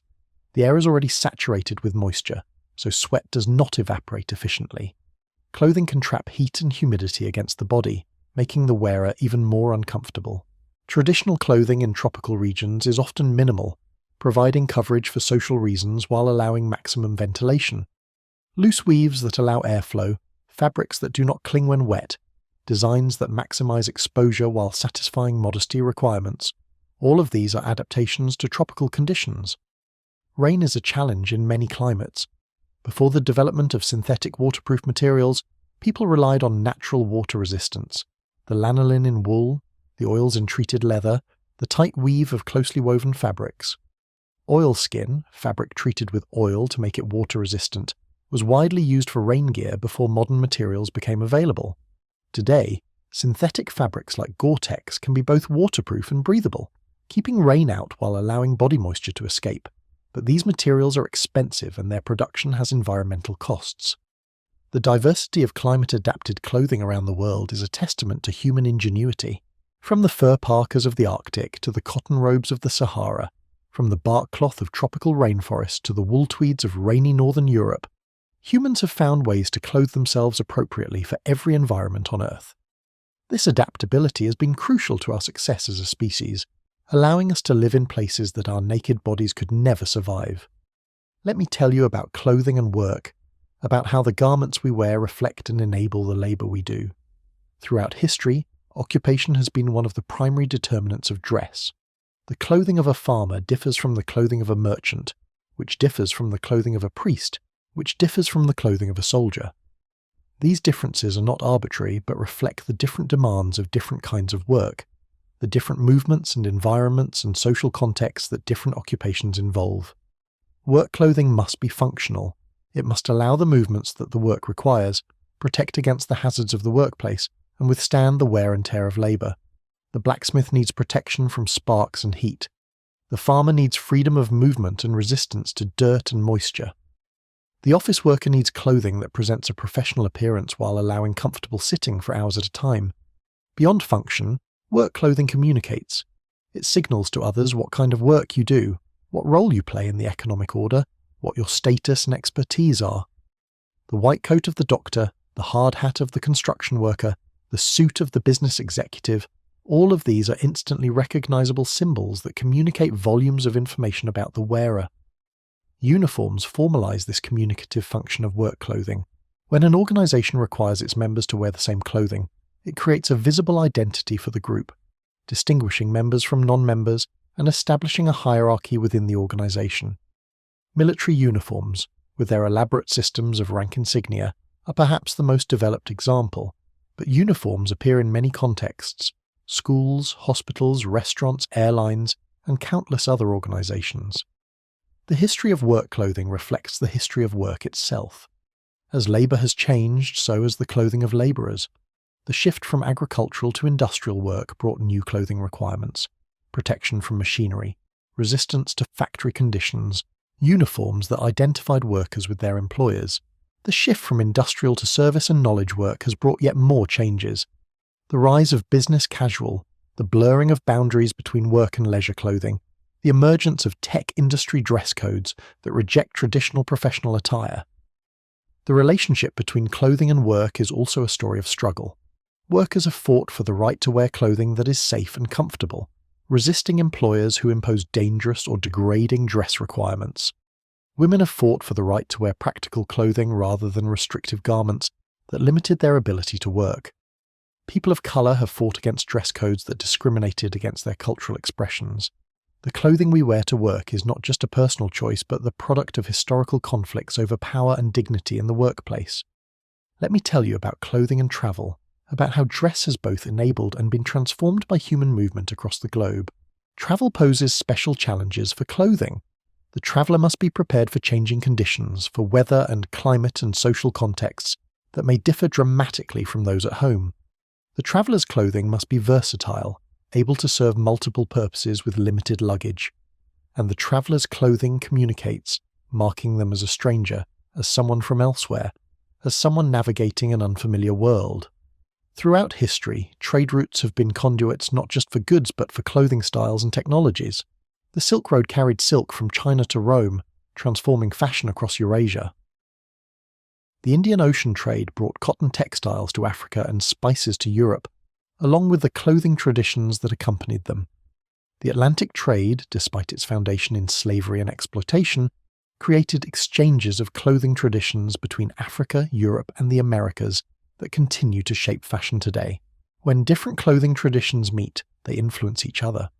Colonizers often imposed their clothing on colonized peoples, but colonized peoples also adapted and transformed the clothing of their colonizers, creating new styles that blended different traditions. The result is the global fashion system we have today, in which styles from every part of the world influence each other, creating a constantly evolving synthesis that belongs to no single culture. Modern travel has both homogenized and diversified clothing. The global spread of Western business attire has created a kind of international uniform for certain professional contexts, recognizable and appropriate from Tokyo to Toronto to Timbuktu. At the same time, global communication and travel have made people aware of clothing traditions from around the world, inspiring fusion styles that combine elements from multiple cultures. The ethics of this cross-cultural exchange are contested. When does appreciation become appropriation?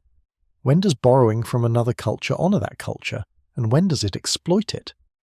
These questions have no easy answers, but they reflect the reality that clothing in a globalized world is never purely local, never untouched by influences from elsewhere. Let me tell you about clothing and memory, about how garments become invested with the past. You probably own clothes that mean something to you beyond their function: the shirt you wore on a special day, the jacket that was a gift from someone you love, the dress that makes you feel beautiful, the suit that makes you feel powerful. These garments are not just fabric, but repositories of memory and meaning, objects that connect you to specific moments and feelings and relationships. Clothing can hold memories that we cannot otherwise access. The smell of a garment can bring back moments long forgotten, triggering associations buried deep in the brain. The feel of a particular fabric can recall the touch of someone no longer present. The sight of an old garment in the back of a closet can bring tears, can bring joy, can bring the past flooding back into the present. When someone dies, their clothing becomes particularly poignant. The empty shoes, the closet full of garments that will never be worn again, these material remnants of a life are often among the most difficult things for the bereaved to face. Some people keep the clothing of loved ones, unwilling to part with these last tangible connections. Others give the clothing away quickly, unable to bear the constant reminder of loss. Either way, the clothing of the dead carries meaning that transcends its function, becoming a symbol of the person who wore it and the absence they have left behind. Clothing can also be a form of inheritance, a way of passing material connection across generations. The wedding dress passed from mother to daughter, the watch that belonged to a grandfather, the quilt made from scraps of family clothing, all of these transform fabric into family history, creating tangible links between the living and the dead. Let me tell you about the future of clothing, about where this oldest of human technologies might be heading. The basic need for clothing will remain as long as humans remain naked apes, living in environments that require covering. But the materials, methods, and meanings of clothing continue to evolve, and several trends suggest where clothing might go in the coming decades. Sustainability is likely to become more central to clothing production and consumption. The environmental costs of the current system are becoming impossible to ignore, and both consumers and regulators are beginning to demand change. This could mean a shift toward more durable clothing designed to last for years rather than months. It could mean increased use of recycled materials and closed-loop production systems that minimize waste. It could mean new materials, perhaps grown in laboratories rather than extracted from animals or plants, that have lower environmental impacts than current options. Technology is being integrated into clothing in new ways. Smart fabrics can monitor vital signs, change color in response to temperature or light, generate electricity from movement, and perform other functions that were once the realm of science fiction. While most such technologies remain experimental or niche, they point toward a future where clothing does more than just cover the body. Personalization and customization are becoming more possible. Technologies like 3D printing and automated cutting and sewing could eventually allow clothing to be produced on demand, tailored to individual measurements and preferences. This could reduce waste by producing only what is actually wanted, while providing better-fitting clothing than mass production allows. The meanings of clothing continue to evolve as well. Gender norms around clothing are loosening in many cultures, with people feeling freer to wear whatever they find comfortable or appealing regardless of traditional gender associations. The boundary between formal and casual dress continues to erode, with clothing that would once have been appropriate only for leisure now appearing in professional contexts. These changes reflect broader social shifts toward greater individual freedom and less rigid social expectations. But some things about clothing are unlikely to change. We will continue to use clothing to protect ourselves, to communicate our identities, to adorn our bodies, to express our creativity. We will continue to care about what we wear and what others wear, to use clothing as a marker of belonging and distinction, to find pleasure in fabric and colour and style. These functions of clothing are not products of any particular technology or economic system but of human nature itself. Let me tell you about clothing and the seasons, about how the turning of the year shapes what we wear. For most of human history, the seasons dictated clothing in ways we can barely imagine today. When winter came, people put on whatever warm clothing they had and wore it until spring. When summer came, they shed their layers and wore as little as decency and protection required. There were no heated buildings to make winter clothing unnecessary indoors, no air conditioning to make summer clothing comfortable in the heat. The seasons were inescapable, and clothing was the primary means of adapting to them. Today, climate control has loosened the grip of the seasons on our clothing choices. We can wear light clothing in winter, moving from heated home to heated car to heated building. We can wear warm clothing in summer, spending our days in air-conditioned spaces. The hard boundaries between seasonal wardrobes have softened, and many garments are worn year-round. But the seasons still matter. The change of seasons still prompts many people to rotate their wardrobes, putting away summer clothes when fall arrives and winter clothes when spring comes. Fashion still follows a seasonal rhythm, with designers releasing collections for spring, summer, fall, and winter. The colours and fabrics that feel right in July feel wrong in January, even when climate control makes the temperature irrelevant. This persistence of seasonal clothing reflects something deep in human nature. We are creatures of rhythm, attuned to the cycles of light and dark, warmth and cold, growth and dormancy that mark the turning of the year. Our clothing expresses this attunement, changing with the seasons even when practical necessity does not demand it. The pleasure of putting on a cozy sweater as the days grow short, the delight of wearing bright colours as spring arrives, these are ways of participating in the rhythm of the year, of marking our connection to the natural cycles that have shaped human life since the beginning. Let me tell you about clothing and celebration, about how we dress for the special moments of life. Every culture has occasions that call for special dress. Weddings and funerals, religious festivals and national holidays, graduations and birthdays and anniversaries. All of these are marked by clothing that differs from everyday wear. Special occasions call for special clothes, garments that signal the significance of the moment, that distinguish it from ordinary time. Wedding dress is perhaps the most elaborated form of special occasion clothing. In cultures around the world, brides and grooms wear distinctive garments that mark this most important of transitions. The white wedding dress of Western tradition, the red wedding dress of Chinese tradition, the elaborate costumes of South Asian weddings, all of these transform the couple into something more than their everyday selves, marking their passage from one state to another. Funeral dress is equally significant, though in a different register. The clothing worn to mourn the dead varies between cultures, from the white of some Asian traditions to the black of Western tradition, to the colourful celebration of life in some African traditions. But in every case, the clothing marks the occasion as different from ordinary life, as a moment of transition that demands special attire.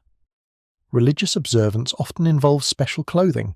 The vestments of clergy, the prayer shawls and head coverings of worshippers, the special garments required for pilgrimage or ceremony, all of these mark religious time as different from ordinary time.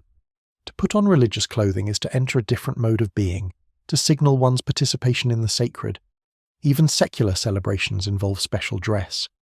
The formal wear of galas and award ceremonies, the costumes of Halloween and Carnival, the themed outfits of parties and festivals, all of these use clothing to mark occasions as special, to create a sense of the extraordinary that distinguishes celebration from everyday life. The human need for celebration, for marking the significant moments of individual and collective life, finds expression in clothing as in so many other aspects of culture. Special clothes make special occasions visible, tangible, material. They transform the wearer, allowing them to embody the significance of the moment. They create memories, becoming associated with the events at which they were worn. The wedding dress in the closet, the graduation gown in the photograph, the party costume that brings back memories of a wonderful night, all of these are more than just fabric. They are material anchors for our most treasured moments. Let me tell you about clothing and dreams, about the garments that clothe us in the imagination. We dream of clothing. We dream of being naked in public, exposed and ashamed. We dream of wearing beautiful garments, clothed in glory. We dream of costumes and disguises, of transformation through dress. Our sleeping minds return again and again to clothing, working through our anxieties and desires about appearance and identity. The dream of being naked in public is one of the most common dreams across cultures. It typically involves finding oneself unclothed in a social situation, feeling intense shame and vulnerability, desperately seeking covering. Psychologists interpret this dream in various ways, as anxiety about being exposed or judged, as fear of inadequacy or unpreparedness, as a symbol of vulnerability in some area of life. Whatever its meaning, the dream reveals how deeply the need for clothing is woven into our psyche, how nakedness represents not just physical exposure but psychological vulnerability.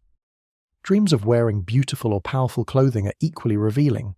To dream of wearing a crown, a uniform, a stunning dress, is to dream of transformation, of becoming something more than one's everyday self. Clothing in dreams can represent identity, aspiration, power, beauty, all the meanings that clothing carries in waking life, amplified and transformed by the logic of dream. The fairy tales and myths of many cultures feature magical clothing. The cloak of invisibility, the 7-league boots, the dress that shines like the sun and moon and stars, all of these are dreams made narrative, stories that express the transformative power we invest in what we wear. When Cinderella is transformed by her fairy godmother, the transformation centers on her clothing, the ball gown that makes her unrecognizable, the glass slippers that identify her to the prince. The story speaks to a deep human intuition that clothing is not just covering but identity, that what we wear shapes who we are. Let me tell you about clothing and childhood, about the special relationship between children and what they wear. Children experience clothing differently than adults. For infants, clothing is simply something that happens to them, a covering applied by others that may be comfortable or uncomfortable, warm or cold, constraining or allowing movement. The infant has no choice in clothing, no opinion about style or fit or colour. Clothing at this stage is purely practical, a matter of warmth and protection, and convenience for caregivers. But as children grow, clothing becomes more significant. Toddlers develop preferences, sometimes fierce ones. The child who insists on wearing the same shirt every day, the one who refuses to wear anything with tags, the one who will only wear dresses or only wear pants. These preferences are among the first expressions of individual identity, the first assertions of self against the expectations of others. Children's clothing has its own history. For much of human history, children wore miniature versions of adult clothing, dressed as little adults almost from birth. The idea of special clothing designed for children, comfortable and practical and appropriate to their stage of development, is relatively recent. It emerged in the 18th and 19th centuries along with new ideas about childhood itself, the recognition that children are not just small adults, but beings with their own needs and nature. Today, children's clothing is a massive industry, with styles and sizes and markets of its own. Children grow quickly, needing new clothing constantly as they outgrow the old. Parents make choices about how to dress their children that reflect their values, their economic status, their cultural identity. And children, as they grow, increasingly make their own choices, negotiating with parents over what they will and will not wear. The transition from childhood to adult dress is one of the markers of growing up. The teenager who wants to dress like adults, the young adult assembling their first professional wardrobe, the moment of realizing that children's sizes no longer fit. All of these are milestones in the journey from child to adult. Clothing marks this journey, both reflecting and shaping the transition. Let me tell you about clothing and the body, about the complex relationship between what we wear and the physical form it covers. Clothing shapes our perception of the body, the silhouettes that fashion promotes, the parts of the body that clothing reveals or conceals, the way fabric drapes and clings and falls. All of these influence how we see bodies, our own and others. Different eras have idealized different body types, and clothing has both reflected and created these ideals. In eras when thin bodies were prized, clothing accentuated slenderness, using cuts and constructions that made the body look narrower. In eras when fuller figures were admired, clothing emphasized curves, using padding and shaping to create the desired silhouette. The body that is considered beautiful is partly created by the clothing that adorns it, a feedback loop between fashion and physical ideals. This relationship between clothing and body ideals can be harmful. When clothing is designed for bodies that most people do not have, when fashion promotes ideals that require extreme thinness or particular proportions, the result can be body shame, eating disorders, and suffering.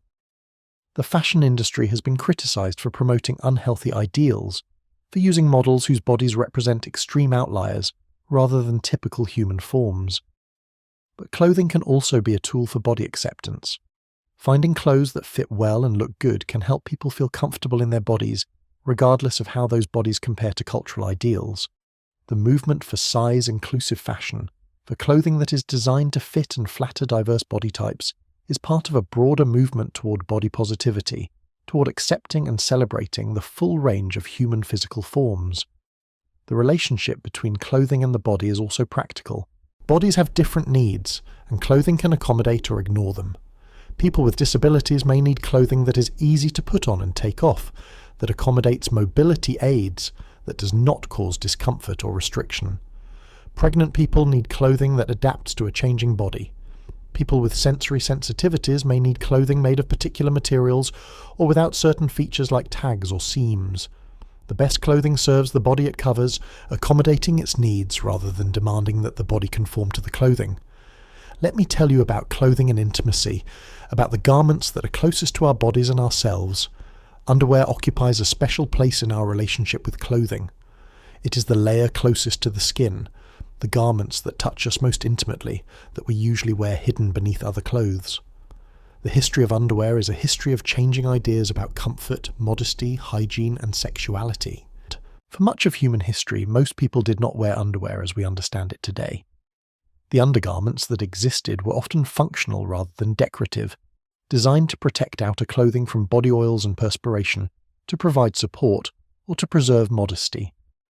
The elaborate underwear that modern people take for granted, the bras and briefs and boxers and panties, are relatively recent inventions that have evolved rapidly over the past century.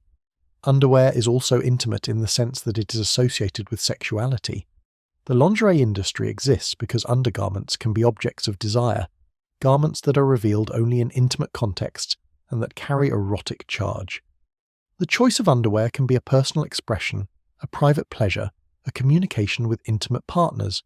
At the same time, underwear is deeply practical. Good undergarments provide support and comfort that affect how we feel all day long. Poorly fitting underwear can cause discomfort that distracts from everything else. The revolution in women's underwear over the past century, from rigid corsets to comfortable bras to the option of going braless, reflects changing ideas about women's bodies and women's comfort. Sleepwear is another category of intimate clothing. Pajamas, nightgowns, sleep shirts, whatever we wear to bed, these garments accompany us through our most vulnerable hours, the time when we let go of waking consciousness and surrender to sleep.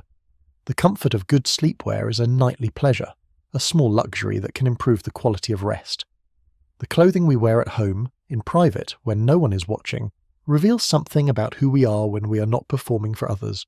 The comfortable old clothes we would never wear in public, the loungewear that we change into as soon as we get home, these garments represent a private self, a relaxed self, a self that exists apart from the social demands that shape our public presentation. Let me tell you about clothing and transformation, about the power of dress to change who we are. When we put on different clothes, we become, in some sense, different people. The person you are in a business suit is not quite the same person you are in pajamas. The person you are in a costume is not quite the same person you are in your everyday clothes. Clothing shapes identity, not just in how others see us, but in how we see and experience ourselves. This transformative power of clothing is most obvious in costume. When children dress up for Halloween, when adults don costumes for parties or performances, they become temporarily someone else. The shy person becomes bold behind a mask. The ordinary person becomes extraordinary in a glamorous outfit. The costume gives permission to be different, to act in ways that everyday clothing would not allow.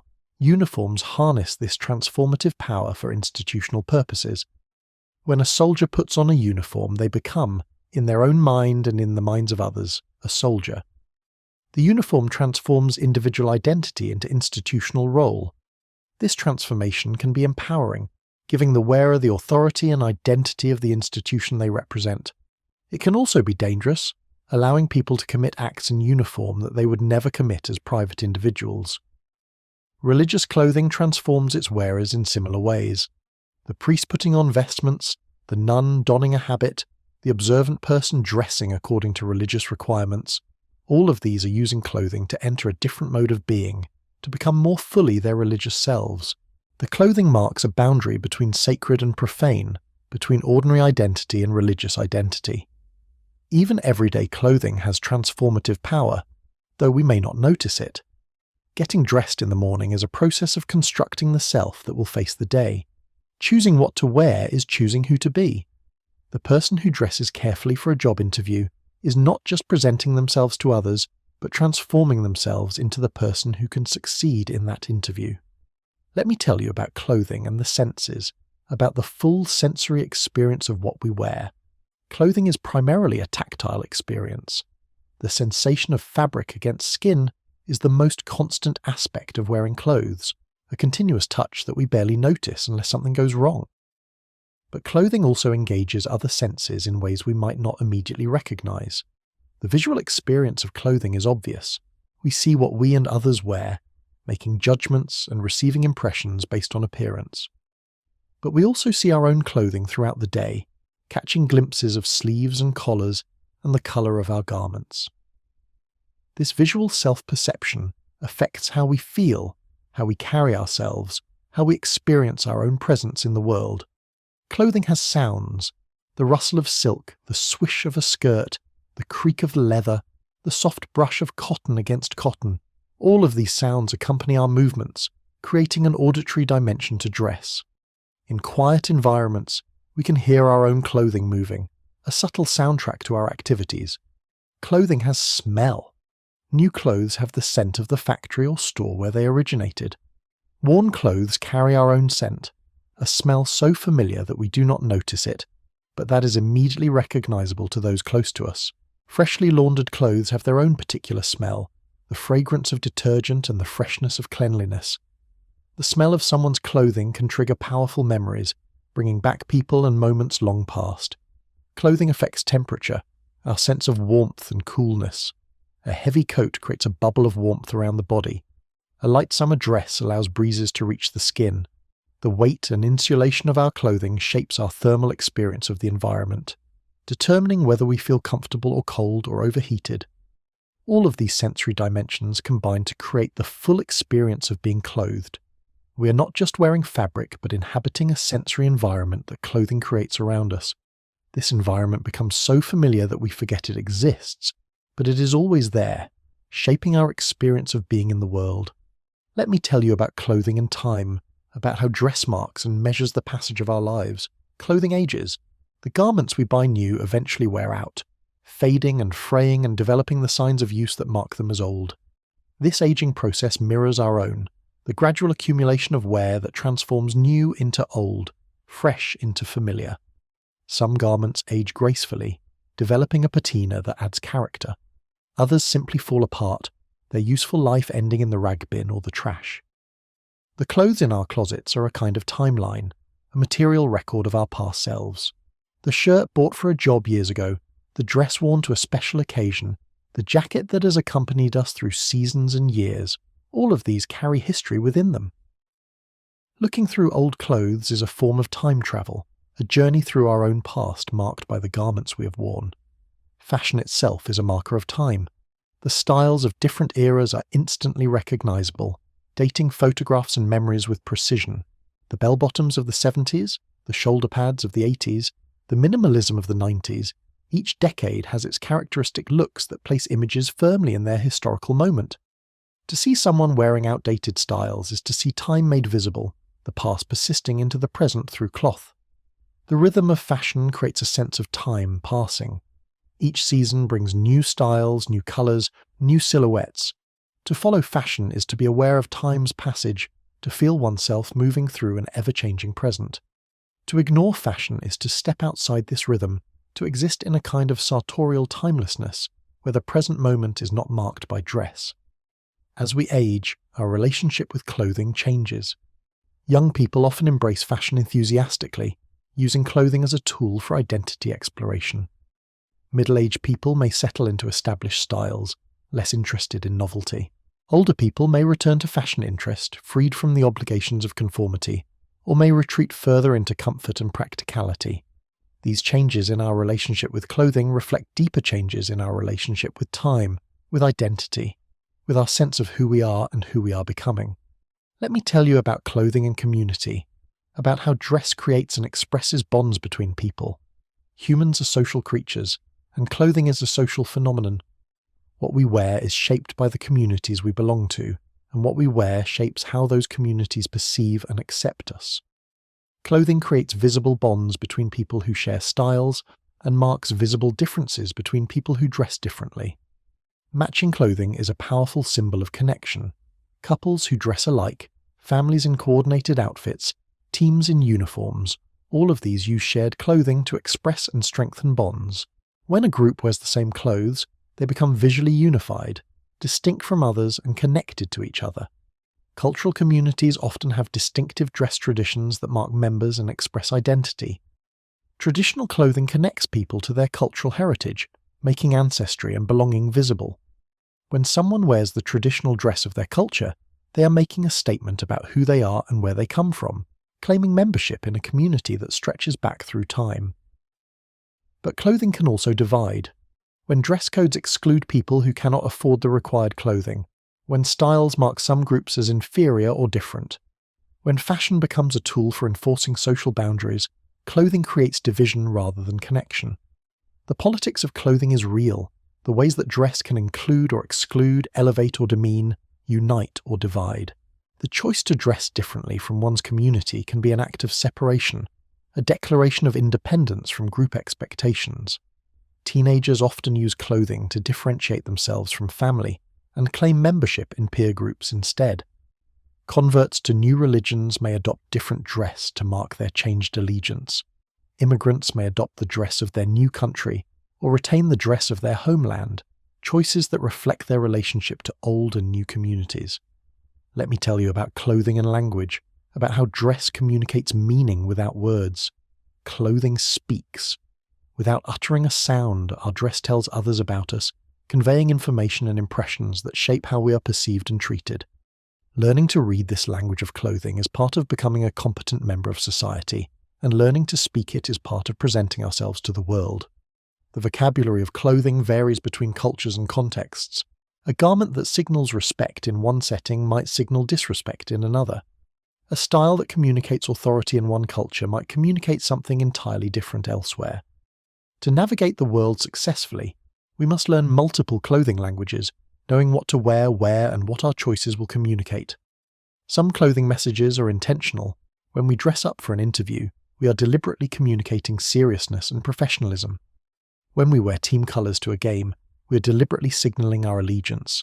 These intentional communications use clothing strategically as a tool for achieving goals.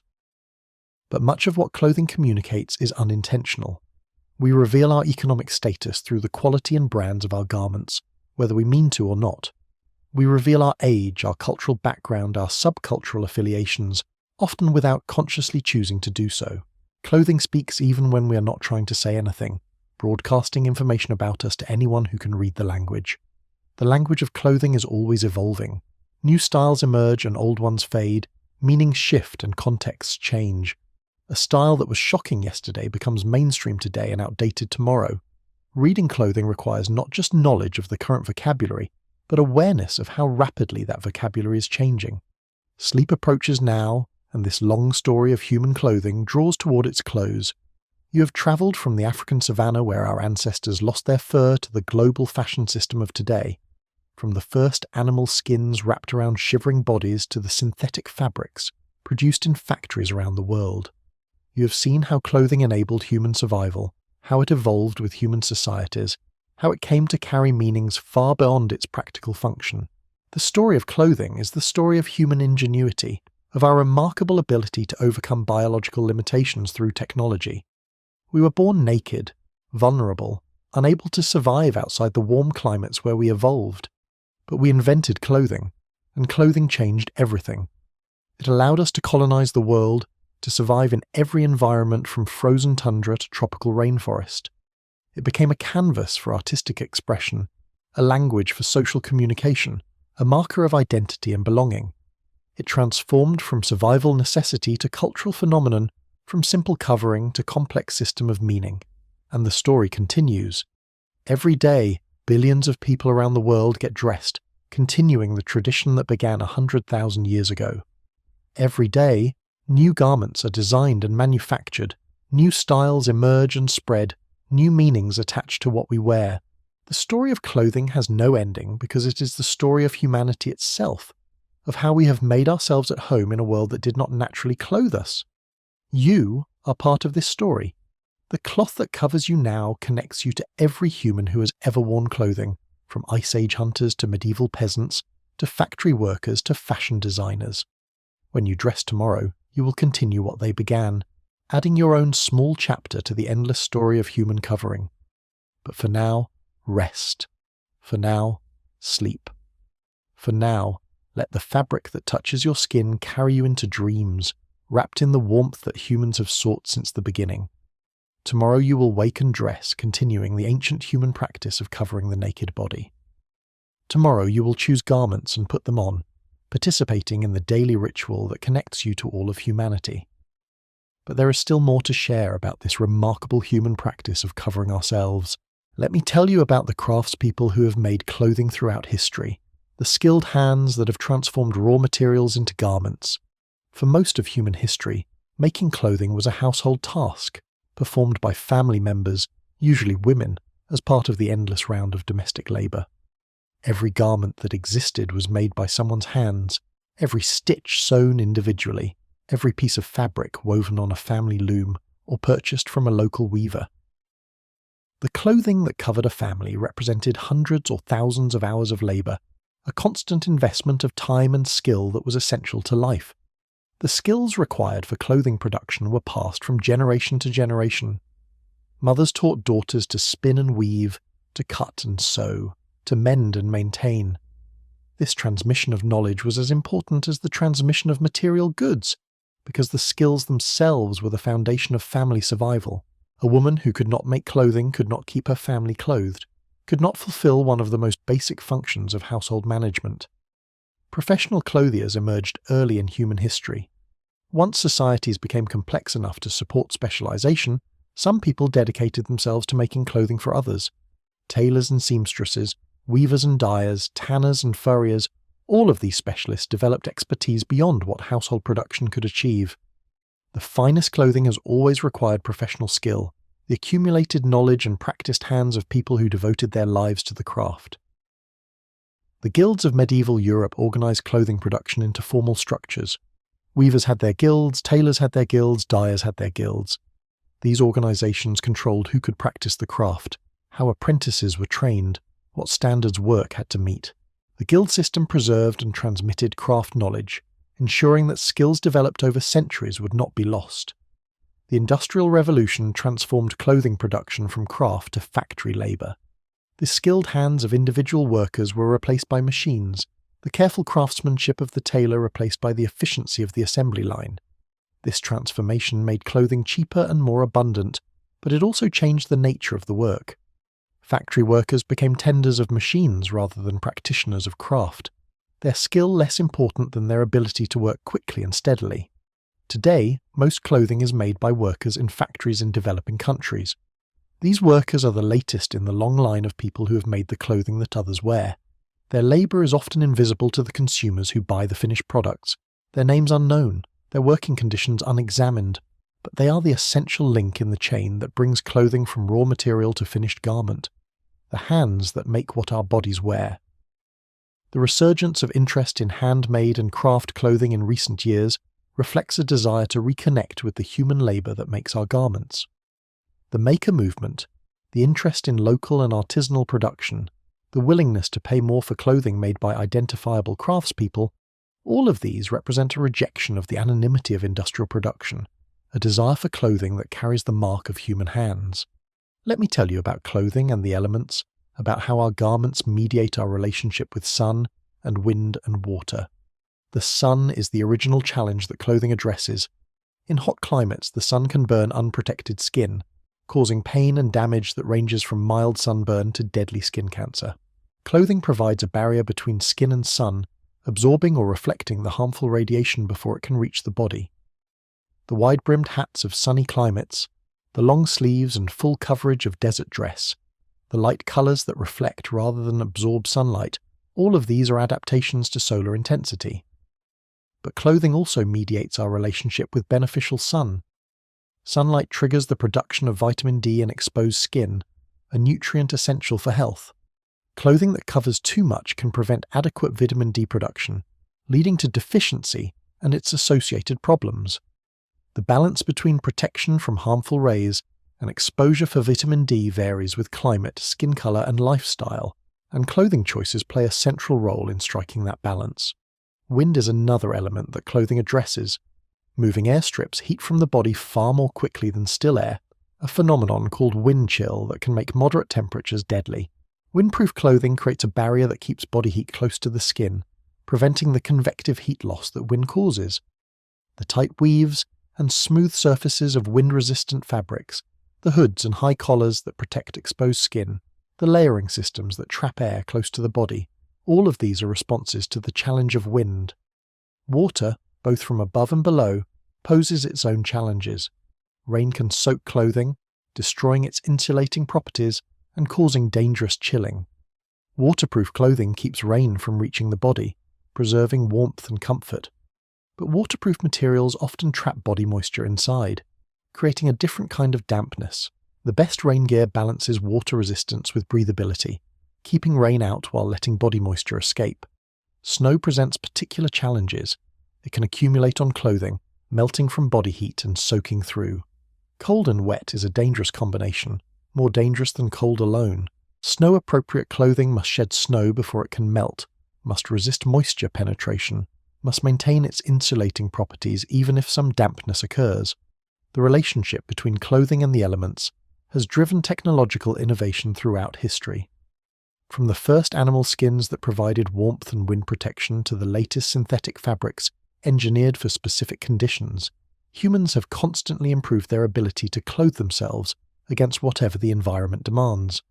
This ongoing innovation is part of the larger human project of making the world habitable, of using technology to extend our reach beyond our biological limits. Let me tell you about clothing and touch, about the tactile relationship between our garments and our skin. The sensation of fabric against skin is one of the most constant experiences of human life. From the moment we are dressed as infants until we are dressed for burial, fabric is touching us almost continuously. This perpetual contact is so familiar that we usually do not notice it, but it shapes our experience in ways both subtle and profound. Different fabrics feel different. The smoothness of silk, cool and slippery against the skin, the softness of cotton, familiar and comfortable, the roughness of wool, warm but sometimes itchy, the crispness of linen, cool and textured. Each fabric has its own tactile character, its own way of meeting the skin. These tactile differences matter. We have preferences, often strong ones, for how clothing feels against us. Some people cannot tolerate wool next to their skin. Some prefer the smoothness of synthetic fabrics. Some insist on natural fibers. These preferences are personal and often visceral, felt in the body rather than reasoned in the mind. The fit of clothing affects how it feels. Tight clothing presses against the skin, creating a constant awareness of the body's boundaries. Loose clothing floats around the body, touching lightly and intermittently. The pressure of elastic, the constraint of close-fitting garments, the freedom of flowing fabrics, all of these are tactile experiences that shape how we feel in our clothes. Texture interacts with movement. As we move, fabric moves against skin, creating friction and sensation. Smooth fabrics slide easily, rough fabrics catch and pull. The weight of fabric affects how it moves, heavy garments swinging and draping differently than light ones. Walking, sitting, reaching, bending, every movement creates a tactile interaction between body and clothing. Temperature is part of the tactile experience of clothing. Fabric can feel warm or cool against the skin, depending on its properties and the temperature of the environment. Pulling on a cold shirt on a winter morning, putting on sun-warmed clothes fresh from the line, these temperature sensations are part of the experience of dressing. The tactile relationship between skin and clothing is intimate and constant. It is the ground base of embodied experience, the continuous sensation that underlies everything else we feel. When clothing feels right, we forget it is there, absorbed in the world beyond our garments. When clothing feels wrong, we cannot forget it, distracted by discomfort that demands attention. Let me tell you about clothing and protection, about all the dangers that garments shield us from. We have spoken of protection from cold and heat, from sun and wind and water.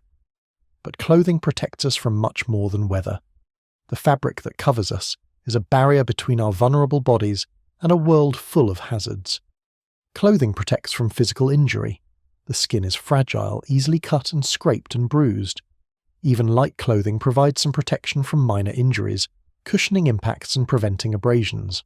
Work clothing goes further, providing substantial protection from the specific hazards of different kinds of labour. The heavy gloves of the welder, the hard hat of the construction worker, the steel-toed boots of the industrial labourer, all of these are protective equipment, armour against the dangers of the workplace. Clothing protects from dirt and contamination. Our skin would be constantly soiled without the barrier of clothing. In environments where cleanliness matters, where contamination could cause harm, clothing provides essential protection. The surgical gown of the operating room, the cleanroom suit of the semiconductor factory, the hazmat gear of the chemical spill responder, all of these protect against contamination in both directions, keeping the wearer clean and keeping the environment uncontaminated by the wearer. Clothing protects from insects and parasites. The mosquitoes that carry malaria, the ticks that carry Lyme disease, the countless insects that bite and sting and burrow, all of these are deterred by the barrier of clothing. In environments where insect-borne disease is a serious risk, covering exposed skin can be a matter of life and death. Clothing protects from plants that would harm us. Poison ivy, stinging nettles, thorns and brambles, all of these are blocked by fabric that covers the skin. Walking through wilderness without adequate clothing is an invitation to scratches, rashes, and worse. Clothing even protects from social harm. The person who is adequately clothed meets social expectations, avoids the shame and punishment that public nakedness might bring. This social protection is less tangible than protection from cold or injury, but it is no less real in its effects on human well-being. The protective function of clothing is so fundamental that we rarely think about it. We put on clothes and go about our lives, protected without awareness of all the harms we're avoiding. But this protection is one of the essential services that clothing provides, one of the reasons why covering the body has been so important throughout human history. Let me tell you about the sounds of clothing, about the auditory dimension of what we wear. Clothing is not silent. As we move, our garments move with us, creating sounds that accompany our activities. The rustle of a silk dress, the swish of pants legs brushing together, the creak of leather, the soft whisper of cotton, all of these are the sounds of clothing in motion. These sounds are usually background, noticed only when something calls attention to them. The unexpected loud rustle in a quiet room, the squeak of wet shoes, the jingle of jewellery that counts as clothing adjacent. These intrusions into consciousness remind us that our garments are constantly making noise. In some contexts, the sounds of clothing matter. The need for quiet in certain environments makes noisy clothing inappropriate. Hunters know to avoid clothing that rustles, which would alert prey to their presence. Performers on stage may need costumes that move silently, not competing with the sounds they're creating intentionally. In other contexts, the sounds of clothing are part of the appeal. The whisper of silk can be sensual, the authoritative click of heels can be empowering.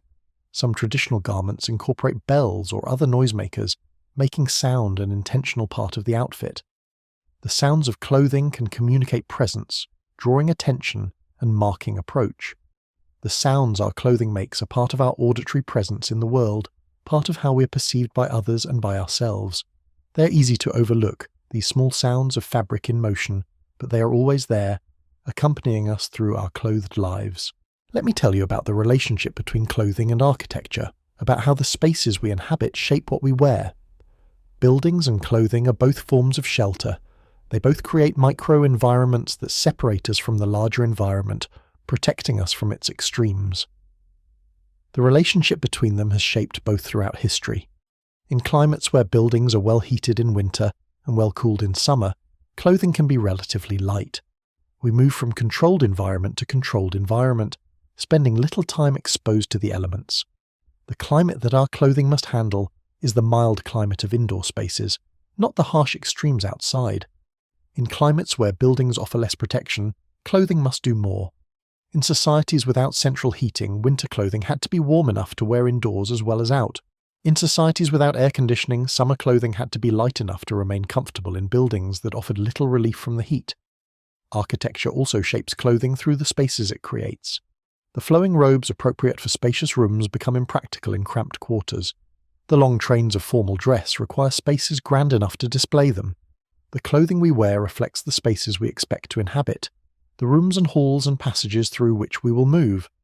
Public architecture and clothing interact in particular ways. The formality of certain spaces calls for formal dress, while casual spaces invite casual clothing. We dress for where we are going, matching our attire to the spaces we will enter. The clothing appropriate for a cathedral differs from the clothing appropriate for a gymnasium, reflecting the different character of these spaces. The modern world, with its climate-controlled buildings and its mixing of formal and casual spaces, has changed the relationship between architecture and clothing. We can wear the same clothes in many different buildings, relying on climate control to make our garments comfortable regardless of the building's character. This has contributed to the casualization of dress, the loosening of the tight connections that once linked specific clothing to specific spaces. The night deepens further now, and sleep draws ever closer. This story of human clothing has travelled through time and space, from the African savanna where our ancestors shivered in their nakedness, to the climate-controlled present where we barely notice the weather. It has explored the practical and the symbolic, the personal and the social, the ancient and the modern. You are the latest chapter in this story. Your life, your clothing choices, your relationship with what you wear. All of this is part of the ongoing human narrative of covering the naked body. The tradition that began 100,000 years ago continues in you, in the fabric that touches your skin right now, in the closet full of garments that awaits tomorrow's choices. Rest now, knowing that you are part of something ancient and ongoing. Rest wrapped in the warmth that has wrapped humans since the beginning. Rest knowing that tomorrow you will wake and dress and continue the tradition, adding another day to the endless story of human clothing. The cloth that covers you is a gift from all the generations who figured out how to survive, who invented and improved the technologies of covering, who passed their knowledge down through time until it reached you. You are the recipient of this gift, the inheritor of this tradition, the current keeper of the ancient practice of clothing the human body. There are final threads to weave, final patterns to trace in this tapestry of human covering. Let me tell you about the universality of clothing, about what the worldwide practice of covering the body reveals about human nature. Every human culture that has ever existed has practiced some form of body covering. From the simplest hunter-gatherer bands to the most complex industrial civilizations, from the frozen Arctic to the tropical equator, from the ancient past to the present day, humans have clothed themselves. This universality is remarkable, suggesting that clothing is not just a cultural invention, but something fundamental to human nature. What does this universality tell us? It tells us that humans everywhere face the same basic challenges: the vulnerability of naked bodies, the need for protection, the desire for adornment, the social requirement for appropriate presentation. It tells us that humans everywhere have found solutions to these challenges, inventing and developing the technologies of clothing independently in many times and places. It tells us that clothing is not an accident of history, but an expression of what it means to be human. The diversity within this universality is equally remarkable. Every culture clothes its members, but every culture does so differently. The specific materials, styles, meanings, and practices of clothing vary enormously from place to place and time to time. This diversity shows that while the impulse to clothe is universal, its expression is infinitely variable, shaped by environment and culture and history and individual creativity. Clothing is thus both universal and particular, both human nature and cultural expression. It reveals something deep about what we share as a species, and it reveals something deep about what makes each culture unique. It is a window into human nature and a canvas for human creativity. Let me tell you about the continuity of clothing, about the unbroken chain that connects you to the first humans who covered themselves. Somewhere, 100,000 years ago or more, a human being wrapped an animal skin around their body. We do not know their name. We do not know exactly where or when this happened. We do not know the circumstances, whether it was cold or hot, whether they were young or old, whether they understood the significance of what they were doing. But we know that it happened, because we are here, because humans spread across the world and survived in environments where naked bodies could not survive. That first covering was the beginning of an unbroken tradition that stretches to this moment, to you, to the fabric that touches your skin right now. Every generation since then has worn clothing. Every generation has passed the practice to the next. Every generation has added to the accumulated knowledge of how to cover the human body. You are part of this continuity. When you dress tomorrow, you will be doing what humans have done every day for 100,000 years. The act is so ordinary, so routine, that you will not think about its significance. But the significance is there, whether you notice it or not. You are continuing what your ancestors began, what countless generations have maintained, what will continue long after you are gone. This continuity gives meaning to the ordinary act of dressing. It connects you to all of human history, to all the people who have ever covered their bodies, to all the skill and knowledge and creativity that has gone into the making of clothing throughout the ages. When you pull on a shirt or step into pants or wrap yourself in a blanket, you are participating in one of the oldest and most universal of human practices. Let me tell you, finally, about the gift of clothing, about what this ancient human invention has given us. Clothing is a gift from our ancestors, from all the people who figured out how to survive by covering themselves. It is a gift of warmth in the cold, of protection from the elements, of the ability to live anywhere on Earth. Without this gift, we would still be confined to the warm regions where naked bodies can survive. With this gift, we have colonized the entire planet. Clothing is a gift of identity, of the ability to express who we are through what we wear. It is a gift of creativity, of the endless possibilities of fabric and color and style. It is a gift of beauty, of the aesthetic pleasure that humans have found in dress throughout history. Clothing is a gift of connection, linking us to the people who make our garments, to the communities whose styles we share, to the cultures whose traditions we inherit. It is a gift of meaning, of the rich symbolic language of dress that allows us to communicate without words. And clothing is a gift of comfort, of the warmth that wraps you now, of the soft fabric that touches your skin, of the protection that lets you sleep peacefully through the night. This gift is yours. It has been given to you by all the generations who came before, who invented and improved and transmitted the technologies and traditions of clothing. It asks nothing in return except that you receive it, that you wear it, that you pass it on to those who come after.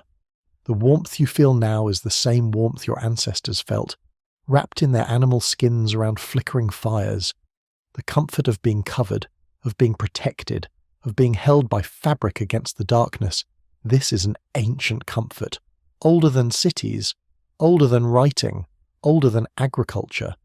It reaches back to the very dawn of human culture, to the first moment when someone discovered that what covered animals could cover people too. Sleep now, recipient of the gift. Sleep wrapped in the warmth that has been given to you. Sleep knowing that you are held by 100,000 years of human care. The night enfolds you. The cloth embraces you. The tradition protects you. Tomorrow you will wake and dress, receiving the gift again, participating in the ancient practice, continuing what humans have always done. But for now, rest. For now, sleep. For now, let the covering that keeps you warm carry you into dreams. You are clothed, you are warm, you are safe. You are part of the great tradition of human covering, the ancient practice that has kept our species alive, the gift that has been passed from generation to generation until it reached you. Sleep well, inheritor of the gift. Sleep well, keeper of the tradition. Sleep well, clothed creature, wrapped in the work of countless hands, protected by the wisdom of countless generations, warmed by the love that humans have always shown for their own. The story of why humans started wearing clothes ends here, in this warmth, in this darkness, in this rest. It began 100,000 years ago with a single act of covering. It continues now in the fabric that touches your skin. It will continue tomorrow when you wake and dress. It will continue as long as humans exist, as long as we remain the naked apes who clothe ourselves, as long as we need the protection and expression and connection that clothing provides. Good night, human being. Good night, clothed creature. Good night, heir of all who came before. The cloth holds you. The warmth embraces you. The story includes you. The stars that shine tonight are the same stars that shone over the first clothed humans. They looked up at this same sky, wrapped in their animal skins, wondering at the vast darkness above them. They did not know that their descendants would one day walk on the moon, would send probes to distant planets, would unravel the secrets of the universe. They knew only that they were cold, and that covering themselves made them warm, and that surviving another night meant they could try again tomorrow. You carry their legacy. You wear their invention. You continue their tradition. The fabric that touches your skin right now has travelled far to reach you, across oceans and continents, through factories and warehouses, from the hands of workers whose names you will never know. But it has also travelled through time, carrying within it the accumulated knowledge of 100,000 years of human clothing, the wisdom of countless generations who learned how to cover the naked body and keep it safe. When you wake tomorrow and open your closet, you will face choices that your Ice Age ancestors could never have imagined. Fabrics they never knew, colours they never saw, styles that would have seemed magical to them. But the fundamental act will be the same, a human being choosing how to cover their body, deciding how to present themselves to the world, participating in the ancient tradition of clothing that makes human civilization possible, and now sleep. Let the ancient comfort of covering carry you into rest, into dreams, into the peace of the protected. Let the warmth that has sustained humanity embrace you. Let the cloth hold you safe through all the hours of night. Tomorrow the sun will rise, as it has risen on every generation of clothed humans. Tomorrow you will wake and dress, as humans have done every morning for 100,000 mornings, reaching for garments and pulling them on, covering the body that needs covering, preparing to face another day. Tomorrow the story continues, but tonight, rest. Tonight, sleep. Tonight, be wrapped in the gift of your ancestors, the invention that changed everything, the simple act of covering that made human civilization possible, that allowed a naked ape to become the master of every environment on Earth. Good night.